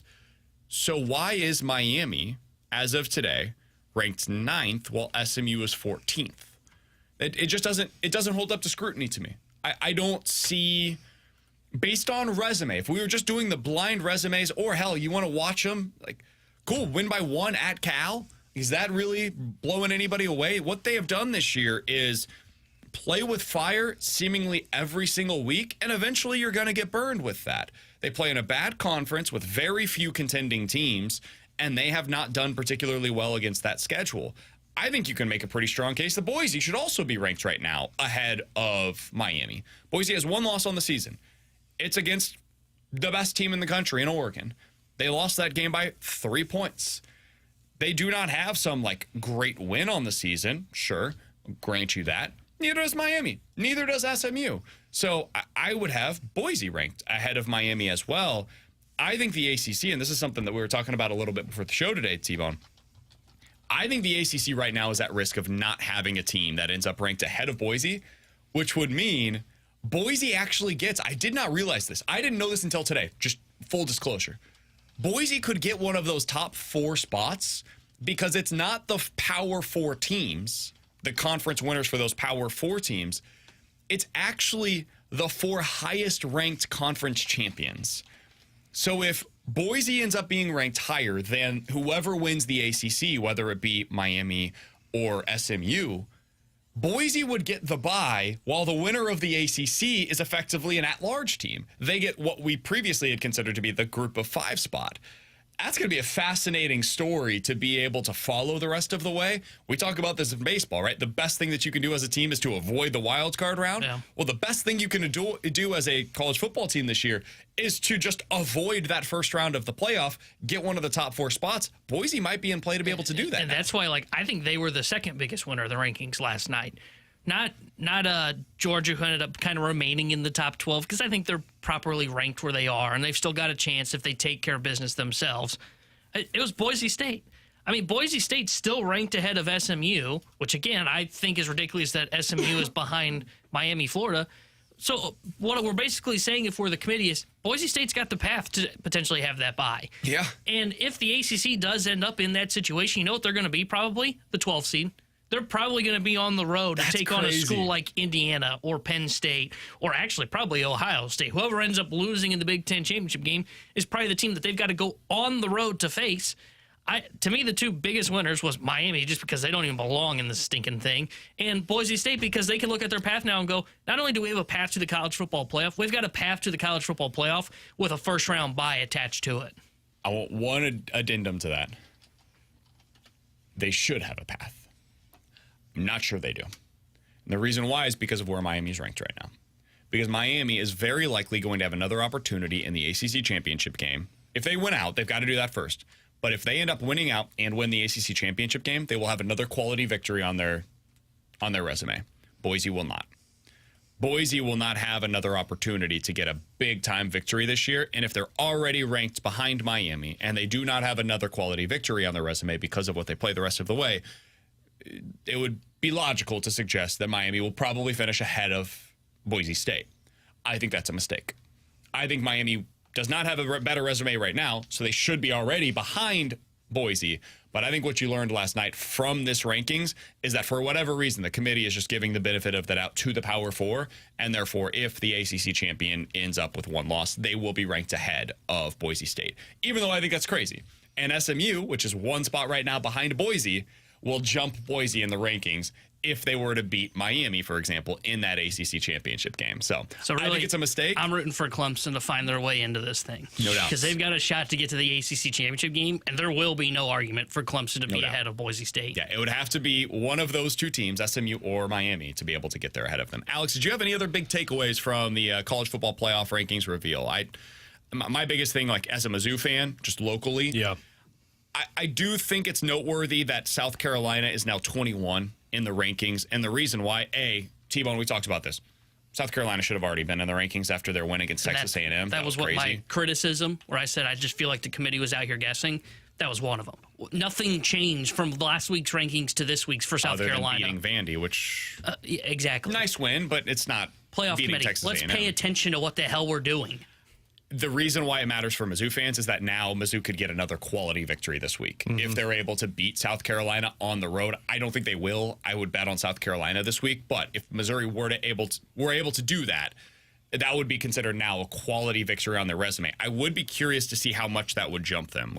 Does a win against South Carolina end up jumping you over Louisville and Clemson and LSU? Is that enough to do it, to get you into that 18-19 range, kind of similar to K-State, Colorado in that range? Doesn't K-State have a big game this weekend too? They do, yeah. K-State ends up playing against Arizona State, who's not ranked, but has 2 losses on the season. So Missouri's win would be considered to be, quote-unquote, better. Yeah. And K-State on the year, their biggest win is probably against Tulane, which now is currently at the back half of the top 25. They ended up in the last spot at 25 overall. Yeah, so I mean, you have to imagine that if they beat South Carolina, and I don't even know, would it matter if it's decisive victory or if it's a 3-point victory?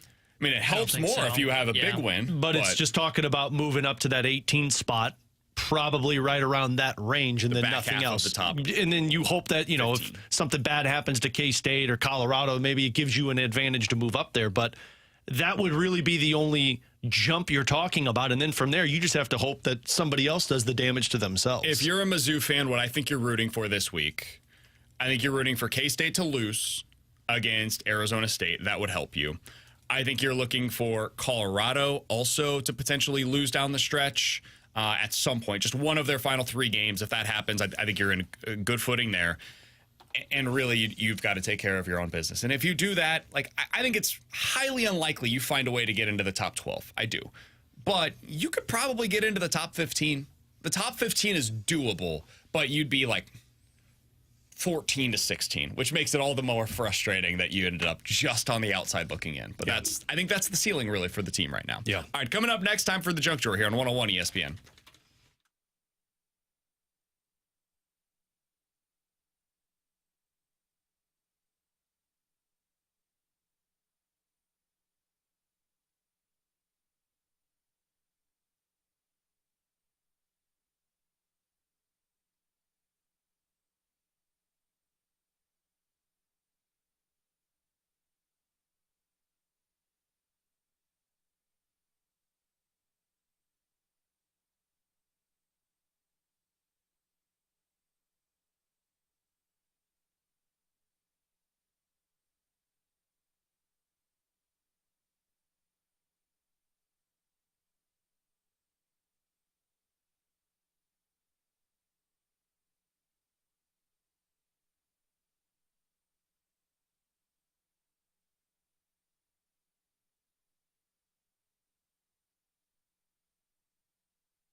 We were just talking about the college football playoff and who the teams are going to be that end up getting in, and beyond that, who the teams are going to be that win it all. With Alex Ferrario, I'm Brandon Kiley for our friends at Circus Sports in Illinois. Download the app today. You're going to win the most money possible within. That's why we bet with Circus Sports. And Alex, on the app today, I can get Boise State at 60-1. I do not think they're going to end up getting one of those buys as we discussed, but 60-1 odds for a team that lost to Oregon already this season by just 3 points, like those. And hey, you know what?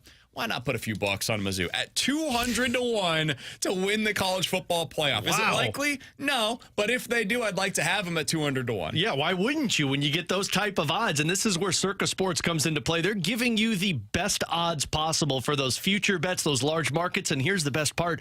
They don't keep as much money as other sports books do. They're not limiting you based off of those odds that you're putting out there for those big set parlays. They're so confident in what they're offering that they tell you to go compare those lines on other sports books. They know you'll come back to Circa Sports Illinois. If you or someone you know may have a problem with gambling, call 1-800-GAMBLER or text ILGAMB to 833-234.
All right, boys, let's dive into the junk drawer, and I'm bringing the junk to the drawer today. Alex, I know when you're at home, one way to get away. There's the junk he was talking about. Dang it, I thought I was good. One way to get away from all of the noise. I want to get away. Is to go to the bathroom. True that. You hide away from everything for a few minutes. How long do you think in general you're in the restroom when you go to hide? About 15 minutes, 15 to 20 minutes. That feels about right. I like to take my doctors time. are warning not to do that. Doctors are saying you shouldn't ever sit on the toilet for more than 10 minutes. It's problematic for you. How so? Because I've been sitting on the toilet for about 15 plus minutes my entire life. It might seem harmless. However, experts warn that what they call prolonged sitting on the toilet can indeed harm your health. It's even been connected to an increased risk of the Hemis and weakened pelvic muscles. Okay, well, that makes sense. But hey, I don't push that hard, so I figured the Hemis aren't going to show up. I take my time there. Here you were bragging about how it hasn't impacted Yeah, you. man. Let me tell you something. The Hemi's been flaring a lot these days. So Wonder why. All of this is got a coming squatty back potty. around. Understand? Do you really? Yeah, I got a squatty potty and I have a bidet to make sure that these don't happen. It's actually shocking we don't have one. Kara's an OT by trade, and we don't have a squatty potty. I don't understand. But Dude, anyways. love the squatty potty, love the bidet. I'm telling you. Was a little caught off guard by the bidet. Like I knew what it did until I used it the first time. And I'm like, oh! And then it's like, oh, Hey, okay. What do you think is the average time that somebody spends doing their business? Oh, I've been probably like doing their business or just sitting there? Well, I guess Because doing the business is about 5 minutes, and then there's an extra 25 plus probably said. I'd say around 30 minutes, average. 30 minutes? No chance. No way. People take their time, man. I think it's way. like 5 to 7 minutes. I feel like that even might be. I feel like 3 minutes probably. Do you not have it? I know I don't have the answer to this. I can look this up to see if maybe there's Googling it. Any kind of average time. On average, people spend about 30 minutes in the bathroom. Is that per day? Each day. Yeah, okay. We're talking 180. one trip. That's got to be like 7 minutes, maybe. 30 minutes per day. How many times do you think you're going? I guess it depends on who you are. I guess I'm an average 2 a day. I go a lot, man. You only go to the bathroom twice a day? Well, no. No, I think when it's counting that, he's asking the whole time. I say 10 trips a day. 30 maybe. minutes is 10 insane. trips?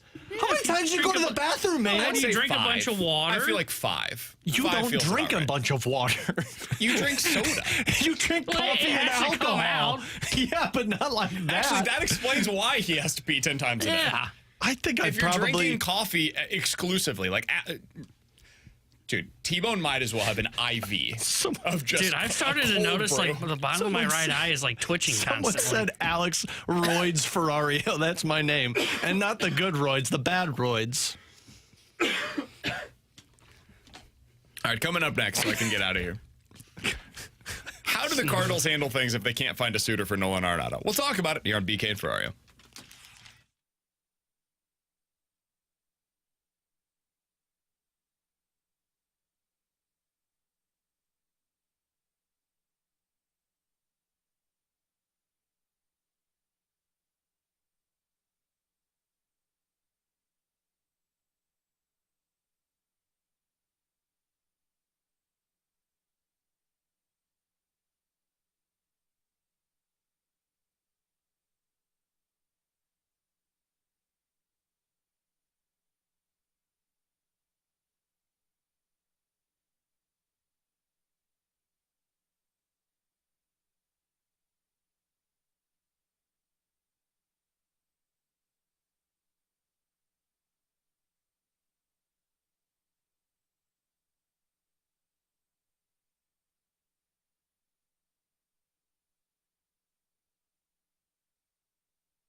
Alex, Katie Wu of The Athletic wrote earlier today kind of a summary of where the Cardinals stand and why they're going with this youth movement is what they're now calling it. Youth movement, Alex. Oh, it's not a refresh anymore? Not a reset, not a refresh. Youth movement. Why did you say that in one of the 16 press conferences you held?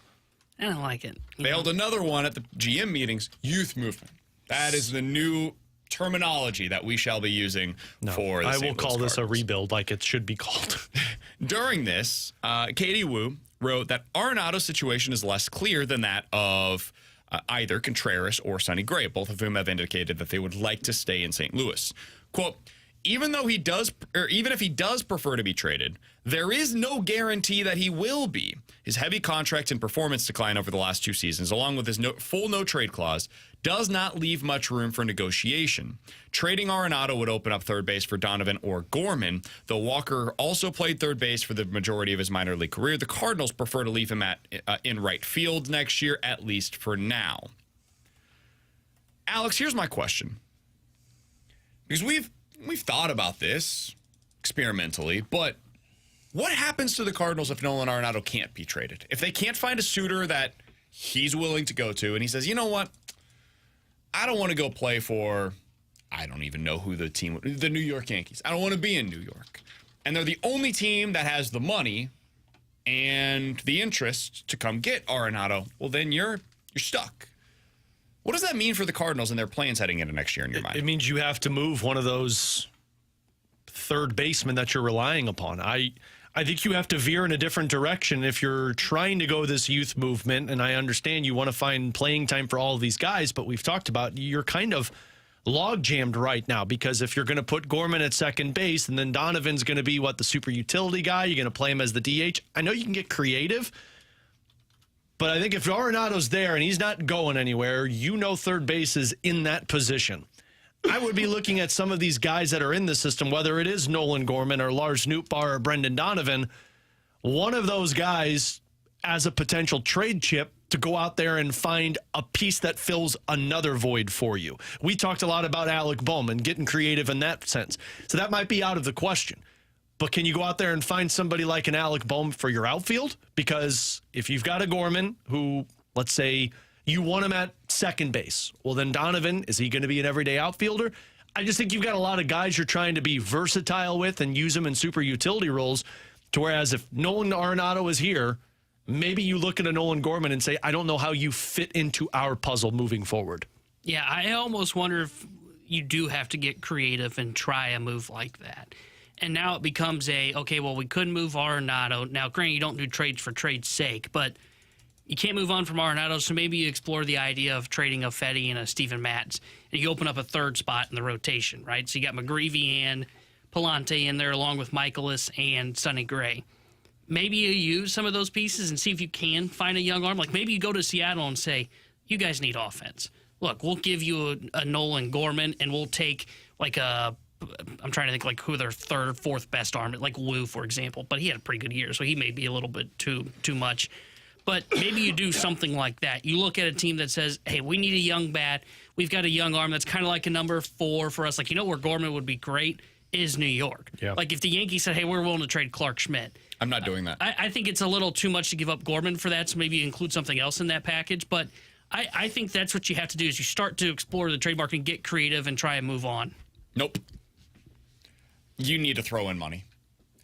I think it's a mandate. I think this offseason you have to trade Nolan Arenado. I think it's just untenable. If your stated goal is to go with a youth movement, you can't have Nolan Arenado on the team next year. But even throwing in money, if he doesn't want to go anywhere and he's not willing to waive a no-trade clause, it doesn't matter. I think you have to find something. You have to find something that is a common goal for both sides. This works for us. This works for the player. Let's make it work. Because right now you've got second base, third base, left field, and DH. Those are 4 positions that are technically open, right? And I'm including Arenado. You have Donovan, Gorman, JC, Nootbaar, Burles, and Arenado, and then potentially Herrera/Contreras for the DH spot in this scenario. So that is 6, maybe you could argue 7 players for 4 spots in the lineup. You can't have that happen. And I'm with you, T-Bone. I'm not moving mountains to get Thomas JC into the lineup. But in this scenario, Thomas JC basically never plays. That can't be the plan heading into 2025. So, when I thought about this a little bit further, it became you got to move him. You have to. I don't know how they make that happen. I don't know who the team is. I don't know how much money would have to be spent down, because I do think there are teams that maybe are more interested in Nolan Arenado if he's a $13 million contract instead of a $25 million contract, or a $20 million contract instead of $35 million contract next year. But you got to find a way.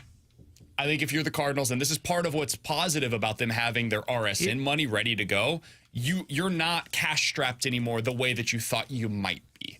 So now, instead of just needing to move money for money's sake, now it is, we're moving this money because we've got to get these young guys some opportunities. Now, here's my question, because I agree, but you probably are at the point now where you got to move on from them. But, the question is, what if you don't? And let's say that ownership says, we're not going to eat that much money. Let's say Arenado says, I'm only going to this team.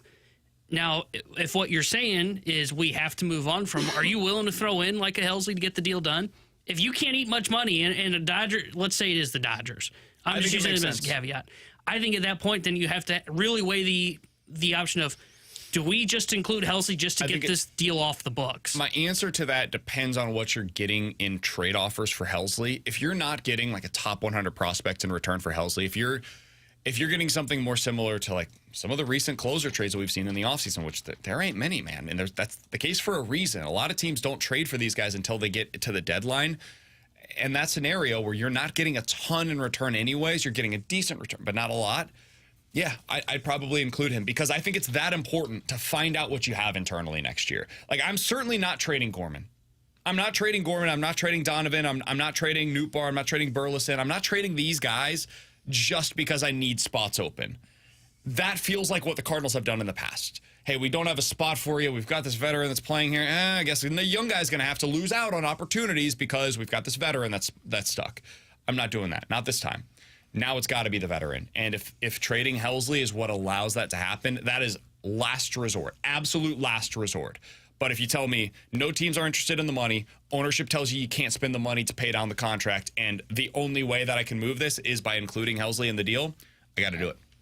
To me, you're stuck with Arenado then. And that's where I would try and veer in another direction. I'm not putting Helsley in a deal for Arenado. Same. Because even if it's not a great package, to your point, in the offseason right now for Helsley, I'll roll the dice then, man. That guy will get you something at the trade deadline. People will line up for Ryan Helsley. Especially when you're desperate to win a World Series and you need a closer. And if you want to try and reset your pipeline and do this youth movement, the best way to do that is trade pieces that can get you some of those guys. And Helsley's the best chip. And I have what I think is a fair question from the text line, T-Bone. I want to get to your thoughts here in just a second.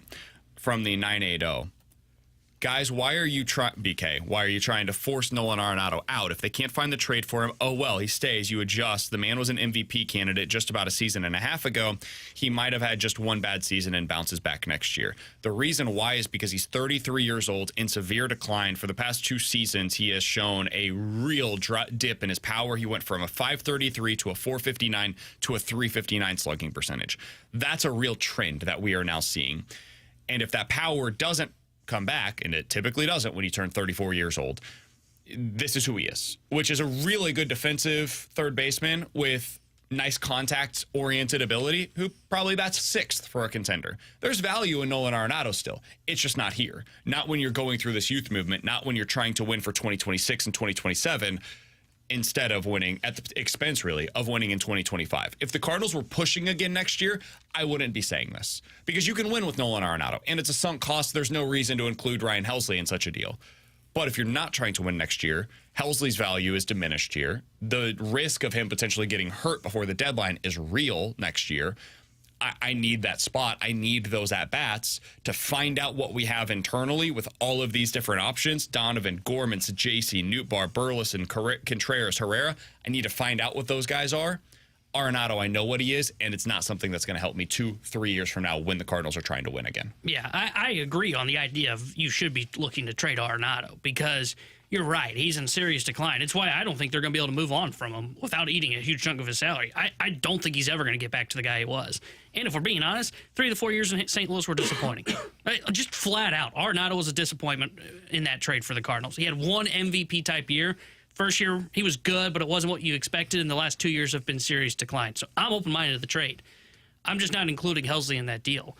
And really, I mean, all those players... Is that because of what you're potentially getting in return? Like the opportunity cost is... Yeah, well, but we also talked about that with Michaelis. We weren't willing to put him with Miles Michaelis because we didn't want to put Ryan Helsley with a guy who's got a lot of money that you want off your roster. But Michaelis, the opportunity cost is less because you do have spots open in your rotation that you can still get guys opportunities.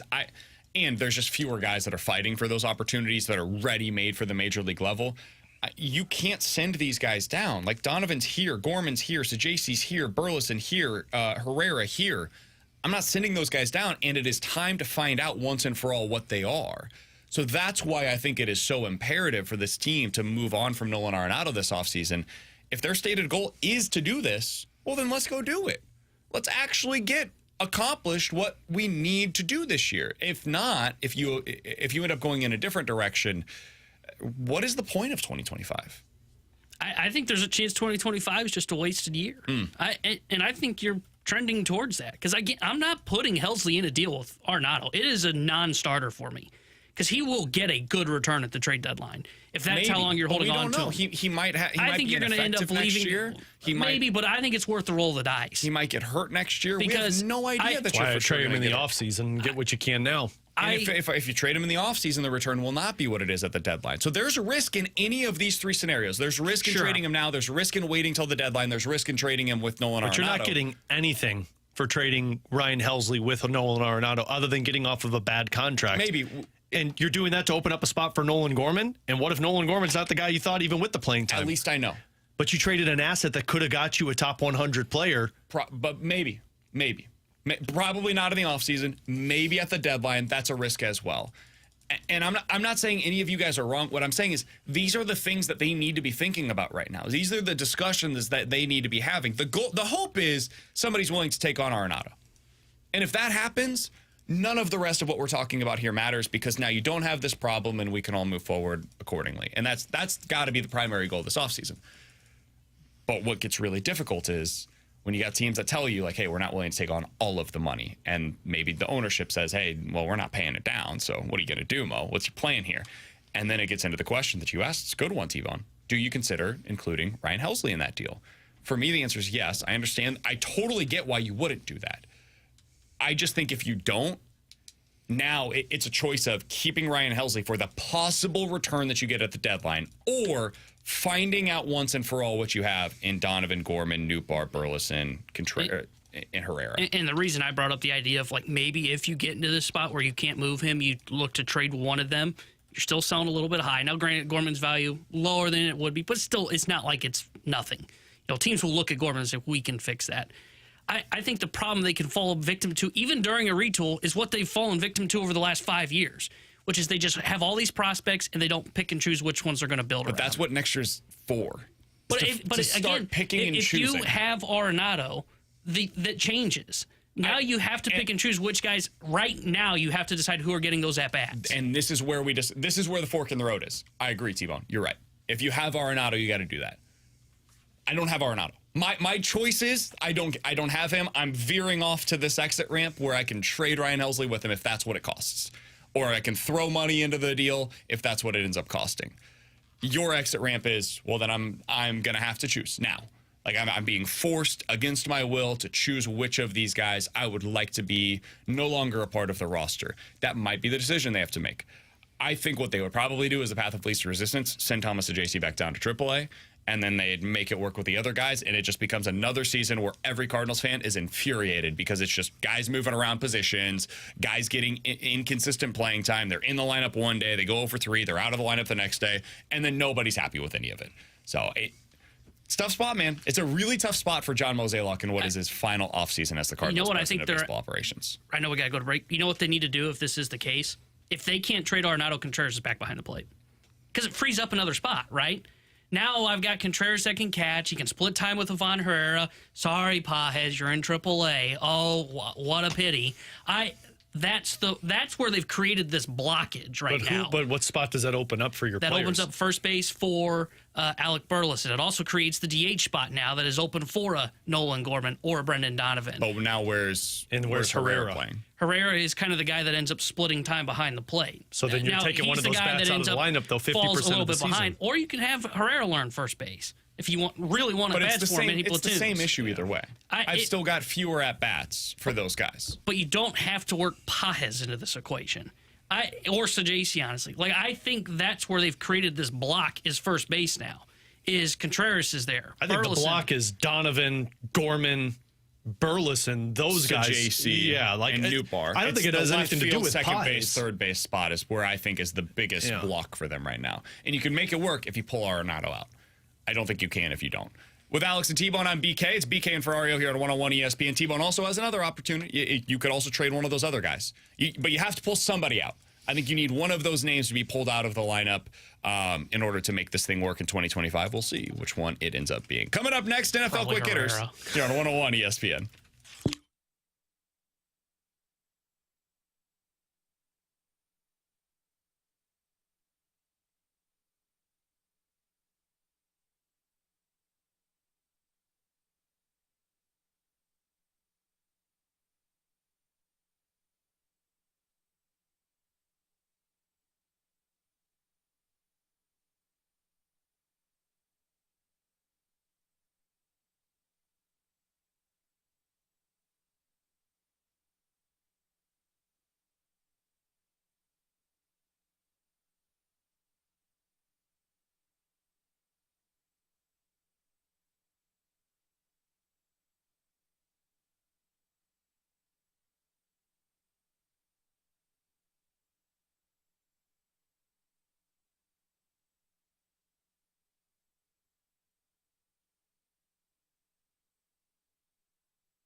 With Alex and T-Bone, I'm BK. It's BK and Ferrario here on 101 ESPN. It is time for some NFL Quick Hitters. Let's start with this, guys. Who do you think has done the best coaching job so far this season?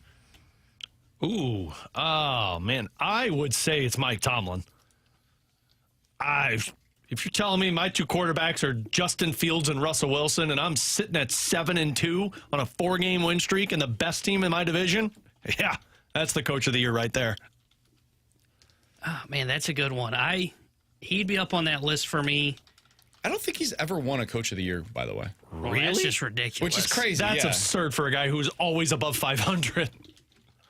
I think I might go with Dan Quinn. I think that's who I would go with. Good one.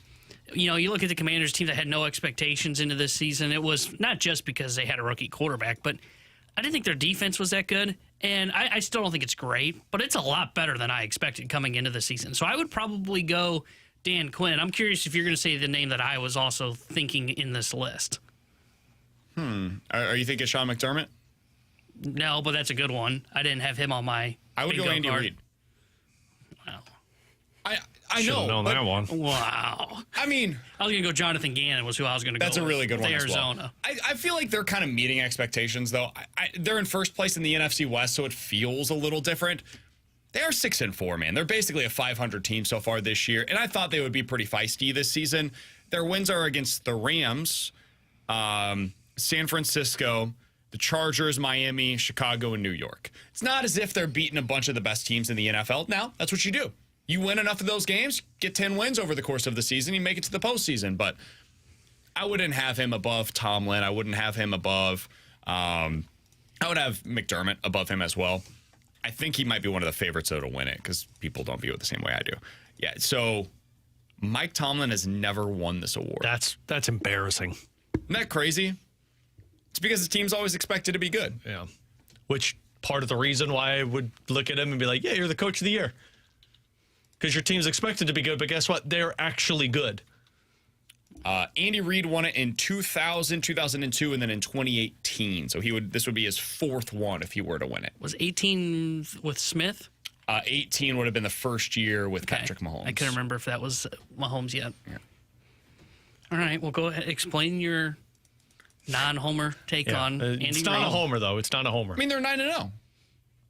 And they have an offense where their top three receivers have been hurt for the vast majority of the season. Their number one running back has been hurt for the vast majority of the season. They've gone back and forth with their left tackle position all year long, including last week when Kingsley Suamataia, their second-round pick, had to come back in again, and they ended up having to win despite him. He's not very good right now.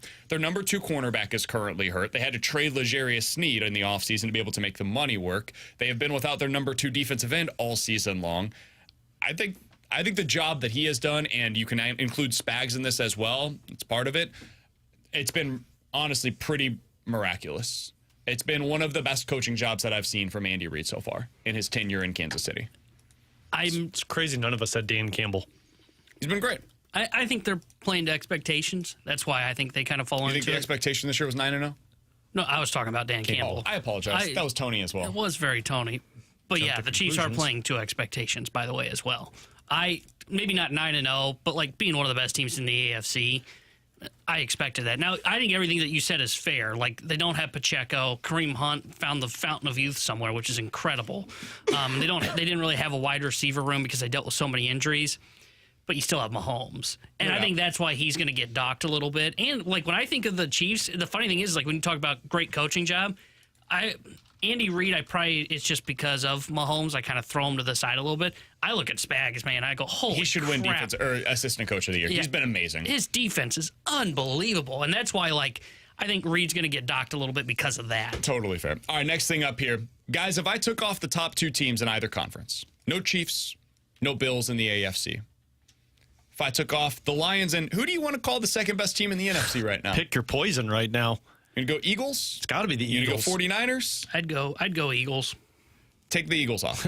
With the worst coach, probably. I say those teams are unavailable to you. You can't pick them. Who's meeting in the Super Bowl this year? So I would say the Ravens in the AFC, but man, I hesitated because I don't trust their quarterback. But out of the options, that would be my best one. I guess it would be the Packers, but I can't say them definitively because the Packers, who right now are hanging on by a thread. And their to be in the quarterback is playoffs. also hanging on by a thread with his injuries, but I trust nobody in the NFC West. Yes, that includes the 49ers with all of their injuries. I really don't trust a Commanders team with a young group of players. And the NFC South is just trash in itself. Like, they should just be out of the conversation of the postseason. So, yeah, probably be the Packers. So in the AFC, for me, I would go Texans. I don't trust the Ravens' defense. You trust the Texans? You don't trust the Texans- Texans' offense? Well, here's the thing. I think Stroud could get hot down the stretch. And though I don't know if I trust their defense a lot, I do think I do think it's a little better than we give it credit for. Okay? Like, when I look at the Ravens, it's like constantly 35 points allowed, 30 points allowed. I was just looking at the Texans. 26, 21, 20, 24, 21, 20. Like, it's constantly in that 20 to 24 range. That's why I don't trust their offense. But if Stroud gets hot, Stroud's the kind of quarterback that I think can elevate that team. So I would go Texans in the AFC. NFC, like, I don't trust Washington, even though I just said I really like the coaching job Dan Quinn's done. I also think they're starting to limit Daniels' legs, which is changing their offense a little bit, and it's Kingsbury. He's going to choke down the stretch anyways. I would go San Francisco. I still believe in Kyle Shanahan and that 49ers team. I know it's been a weird year for them. Now that they got McCaffrey back, I think it's just going to unlock everything for them offensively. Totally agree. That was going to be my pick. I was hoping you would avoid them. But I almost went Rams, but then I would have got the same treatment as BK with the Chiefs. Since you went that direction, I'll go a little different because I think the Ravens are probably the favorite in this regard to end up there. I would go Chargers in the AFC. Top 7 quarterback in the league. Top 5 coach in the league potentially right now. Yeah. Really freaking good defense, man. They're playing some outstanding ball on that side. They've got a formula that kind of reminds me of the Bengals when they made it to the Super Bowl. Decent running game, just a trustworthy overall team. They don't make mistakes that are going to hurt them. So if they end up getting there, it will remind me a lot of when the Bengals got there. I'm not sure they're the best team, but hey, there's a path. In the NFC, I would go Washington, and the path is pretty simple. Jaden Daniels just goes nuts. He's not running right now. I think part of that is because he is dealing with an injury that he almost ended up missing more time for, but he's been back out there because he's trying to play through it, right? So I think that's why he's not running right now. We're going to see that eventually, and when we do, it'll unlock the full potential of who he is as a player. I also think they are missing right now Brian Robinson Jr. That guy is a difference maker on the ground. Not having him changes their offense. So you're missing the entire running element of their offense right now, and yet still playing pretty well, man. They're still finding a way to get some wins. And last week, weird, obviously, against Pittsburgh, but they're pretty damn close to that one against a really solid Pittsburgh team. Philly, Dallas, Tennessee, their next 3. New Orleans, Philly again, Atlanta, Dallas. Dude, this team could go 14-3 the rest of the way. They could win out. Shouldn't shock anybody. So I'll go Washington versus the Chargers. Coming up next, talk around the arena last night, Alex. It was pretty interesting. Because the game was so good the first 2 periods? I get it. We might be watching the end of Jim Montgomery's tenure in Boston. Made us wonder, what's this tenure been like so far for Drew Bannister? How would we assess it thus far? We'll talk about it next year on 101 ESPN.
Tanner Hendrickson here, the Sports Center update brought to you by Saliga Heating and Cooling. Blues fell to the Bruins last night 3-2. They'll be back in action tomorrow night as they visit the Buffalo Sabres. We'll have pregame coverage starting at 5:30 with Alex Ferrario and Joey Vitale. Then Joey will join Chris Kerber for Puck Drop at 6:30. This Sports Update is brought to you by Saliga Heating and Cooling, independent American Standard Heating and Air Conditioning dealer.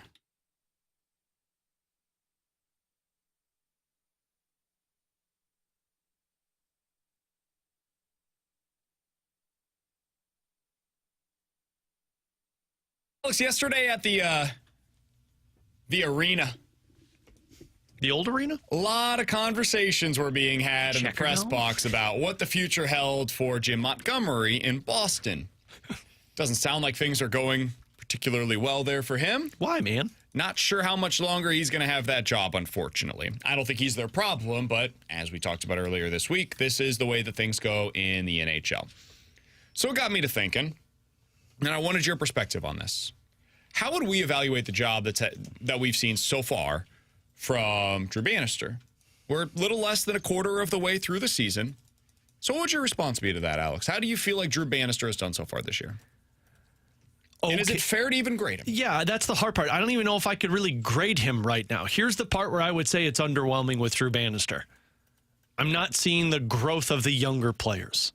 But it's also 16 games into the season. So it's like, I can't sit here and be, well, you're not turning Jake Neighbors into a 40-goal scorer. Well, guess what? Jake Neighbors is playing on the wing with a guy who shouldn't be playing center and another guy who probably should be in your third line playing center. And that's what you're relying on. Well, Zach Bolduc's not playing. Fine, but Zach Bolduc was supposed to be a third line player, and Zach Bolduc really hasn't taken that opportunity. He's played 13 of the 15 games. Have you walked away from any of those games that he's played and said, wow, Zach Bolduc was awesome in this game? So there's been areas that I've been impressed by, like the development of defense side of things. Like they've been a better defensive team this year. Some of that was Broberg's growth. I think a lot of it was that. But I also think Justin Falk looked better with Broberg. I think you had a top four that was at least good on the ice. I just don't think it's fair to really judge Drew Bannister right now. I don't like how he juggles up these line combinations so much, but you're in an injured situation where you have no other option than just see what else works. I don't like how they just keep forcing Pavel Buchnevich at the center position. I also don't know if that's him. I was just going to say, I think you could put any coach that you want into that name, and they're probably going to be playing Pavel Buchnevich at the center position.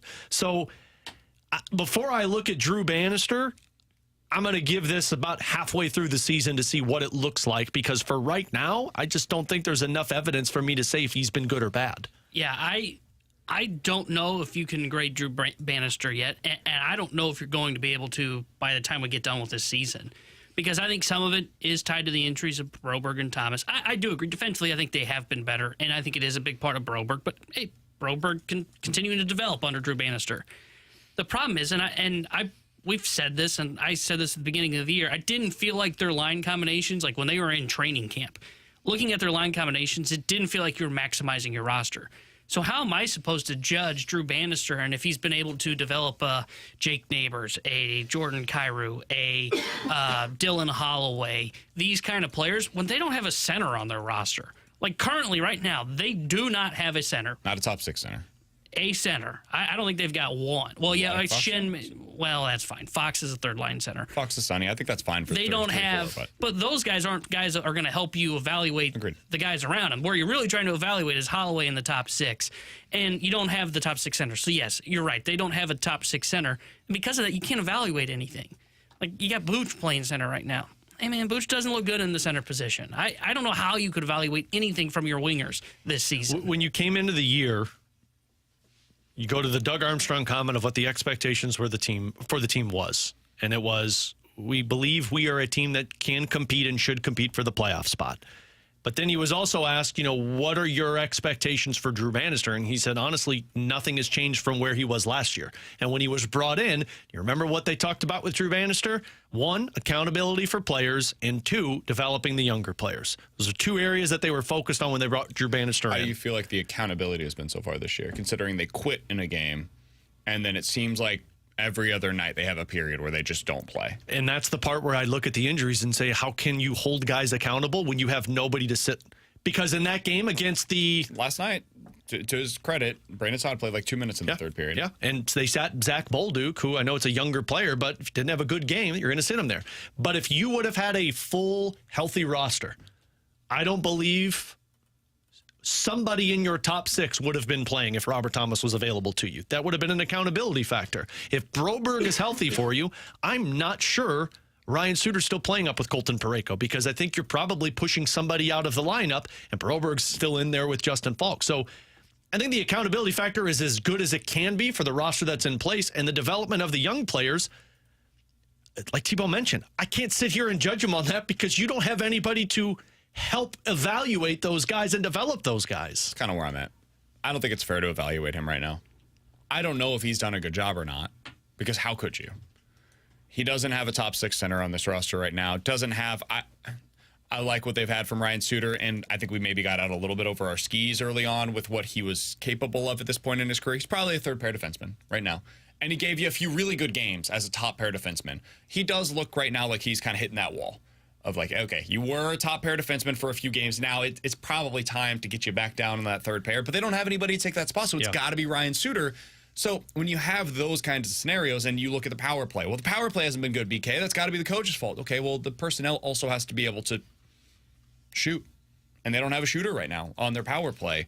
I think they're pretty much playing to expectations, given what their personnel is. In fact, they might be playing a little above expectations, given what their personnel is right now. Where they're just around 500, that's, given the injuries, probably where we should expect or hope that they could be. If you're like going to go game by game, like, it's impressive how Drew Bannister handled that Toronto Maple Leafs game and the Tampa Bay Lightning game without those players, and how you were able to get the players ready to go. That's impressive. The Washington Capitals and Ottawa Senators game, you'd probably look and be like, well, how does the coach not have these players ready? And Curbs is right. Listen to any of the coaches' shows that he does on our pregame show. He tells you what he wants to see from the team, and they don't execute it. And once again, you're falling back into the conversations we've had the last couple of years. At what point do you just look at your core and say, they're being told what to do, but it's not being enforced on the ice? Not now, because I don't think you have that core all in place right now. Somebody on the text line, the 618 says, so we should just accept the losing. Guys, you can do whatever you want. I'm telling you, I am. Yes, I am accepting of the losing. And maybe that's a loser's mentality, and people can give me all the crap in the world on the text line for it. That's totally cool. Yes, that's where the Blues are at right now for me. I am accepting of the losing because that's where they're at in their life cycle as an organization. They had a great 10-year stretch where they were legit contenders every single season. They're not right now. I'm going to do the same thing next year for the Cardinals. So if you want to get mad at me for that, totally cool. How dare you? I will not be evaluating the Cardinals the same way next year that we have been over the last 25, because they're stating in the offseason what their plan is. So I'm going to judge them according to what their stated goals are. That's what I'm doing with the Blues, what I'm going to do with the Cardinals, and they should be doing the same thing internally. If you have a company that's just getting on the ground floor going up, right? You don't compare yourself if you're in, I don't know, so if you're in medical sales. You're not comparing yourself to like CVS or Walgreens, right? If you're a startup company, if you're somebody that's just starting up in this industry, you're not going to compare yourself to the Howard Stern show. It's just not a good way to go about it. So, yeah, for the Blues, the Cardinals, where they're at in their life cycles, I'm not going to compare them to the best teams in the NHL or judge them the way that we once did. Things are a little different I think the hard part, too, is those moves that they pulled off with the Edmonton Oilers, and you see Philip Broberg and Dylan Holloway. It got some, and I fall into this category, excited because you filled voids that were pretty big holes on your team, a top pair defenseman and somebody that provided depth to your offense at the line position. But what some overlooked, they're still in a holding pattern. You're still in a holding pattern to get your second line center in Dvorsky, and they should not be calling him up right now. You're still in a hold pattern to get a guy that they view as a finisher on the ice with that shot of Jimmy Snuggerud. You're still in a holding pattern of what Zach Bolduc can look like on your roster. So as much as Broberg and Holloway answered the questions, and now you're dealing with the injuries of your number one center and what that looks like, you're still in kind of a holding period of this retool until you get these guys at the NHL level. He's Alex Esteban, and I'm BK. Coming up next, we're going to hit the rewind here on 101 ESPN.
Hey, it's BK. It is time to unlock your inner champion, and the place to do so is at Victory Men's Health. Check them out today. They have 4 great locations across the St. Louis area, and you can see them online for yourself at victorymenshealth.com. That's victorymenshealth.com. Whether you're dealing with erectile dysfunction, low testosterone, weight loss goals that you're not able to meet on your own, or if you just want to learn a little bit more about the red light therapy program over there, check them out today. Again, victorymenshealth.com. It's a super easy process. You book online, put your name, email, phone number, tell them BK with 101 ESPN sent you over there, and tell them a little bit about yourself. What is it that you're trying to accomplish? What is your inner champion going to look like? For everybody, it's a little bit different. For me, I went over there in my first appointment. I got my micronutrient labs, which basically means they go in, find where all of your levels are, so that way they can tell you, hey, this is where you're a little low. Maybe it is low testosterone. You didn't know it, and they're able to help you out with that. For me, it was a severe vitamin deficiency in a number of different areas. I came in, I was a little groggy. I didn't feel quite like myself. I'm feeling better. They have unlocked my inner champion, and they can do the exact same for you at Victory Men's Health and victorymenshealth.com.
Hey, if you guys missed anything from today's show, be sure to check it out on the podcast page. 101ESPN.com and the free 101 ESPN app is where you go to find it. It's all presented by Dobbs Tire and Auto Centers. You can always check it out on the 101 ESPN app, which is free and presented by the Schaefer Door Company. Or during the show, watch us on YouTube, youtube.com/101ESPN, STL, and the studio cams over there are powered by the Air Alliance team.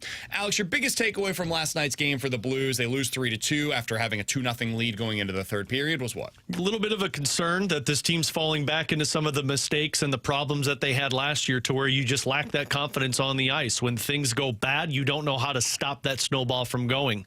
Some of that's personnel, not having the guys out there. Some of that is just the rut that they're in right now. But one thing that's dangerous for a team like the Blues that are dealing with these injuries is that when that snowball starts to pile up, you don't have enough to stop it, and that's where they're at with these injuries right now. College football playoff rankings announced last night. Mizzou comes in at number 23. T-Bone, I know you had one big takeaway from this, and it applies to a power conference's leading contender right now. Yeah, I don't know how the hell Miami's still in the playoff picture right now with their loss because they don't have a good win to go back on. And, I understand SMU doesn't really have a good win, but their one loss is to BYU. So, they've got a loss that you can look at and is respectable. Miami, I don't know what the committee's looking at. They don't have the win. The loss isn't that good. And if you're just going by the eye test is they've been playing with fire all season long. We also talked about Nolan Arenado and what the Cardinals can do if he doesn't end up having a suitor out there available to him. I said, hey, at all costs, you got to find a way. That's the only way that this can work for 2025. T-Bone and Alex both disagreed with that. You can find the full conversation about Nolan Arenado, our full thoughts on the Blues loss from last night. Chris Kerber, the voice of the Blues, joined us earlier today as well. And Chiefs versus the Bills. Is that our new Brady Manning, or will we ever get another Brady Manning rivalry? All of that on the podcast from today. We will be back here tomorrow for the show. We got Joey Vitale going to be joining us here on the show. We'll talk to you guys then at 11 a.m. For Alex and T-Bone, I'm BK. We'll talk to you guys tomorrow. The Fast Lane is coming up next here on 101 ESPN.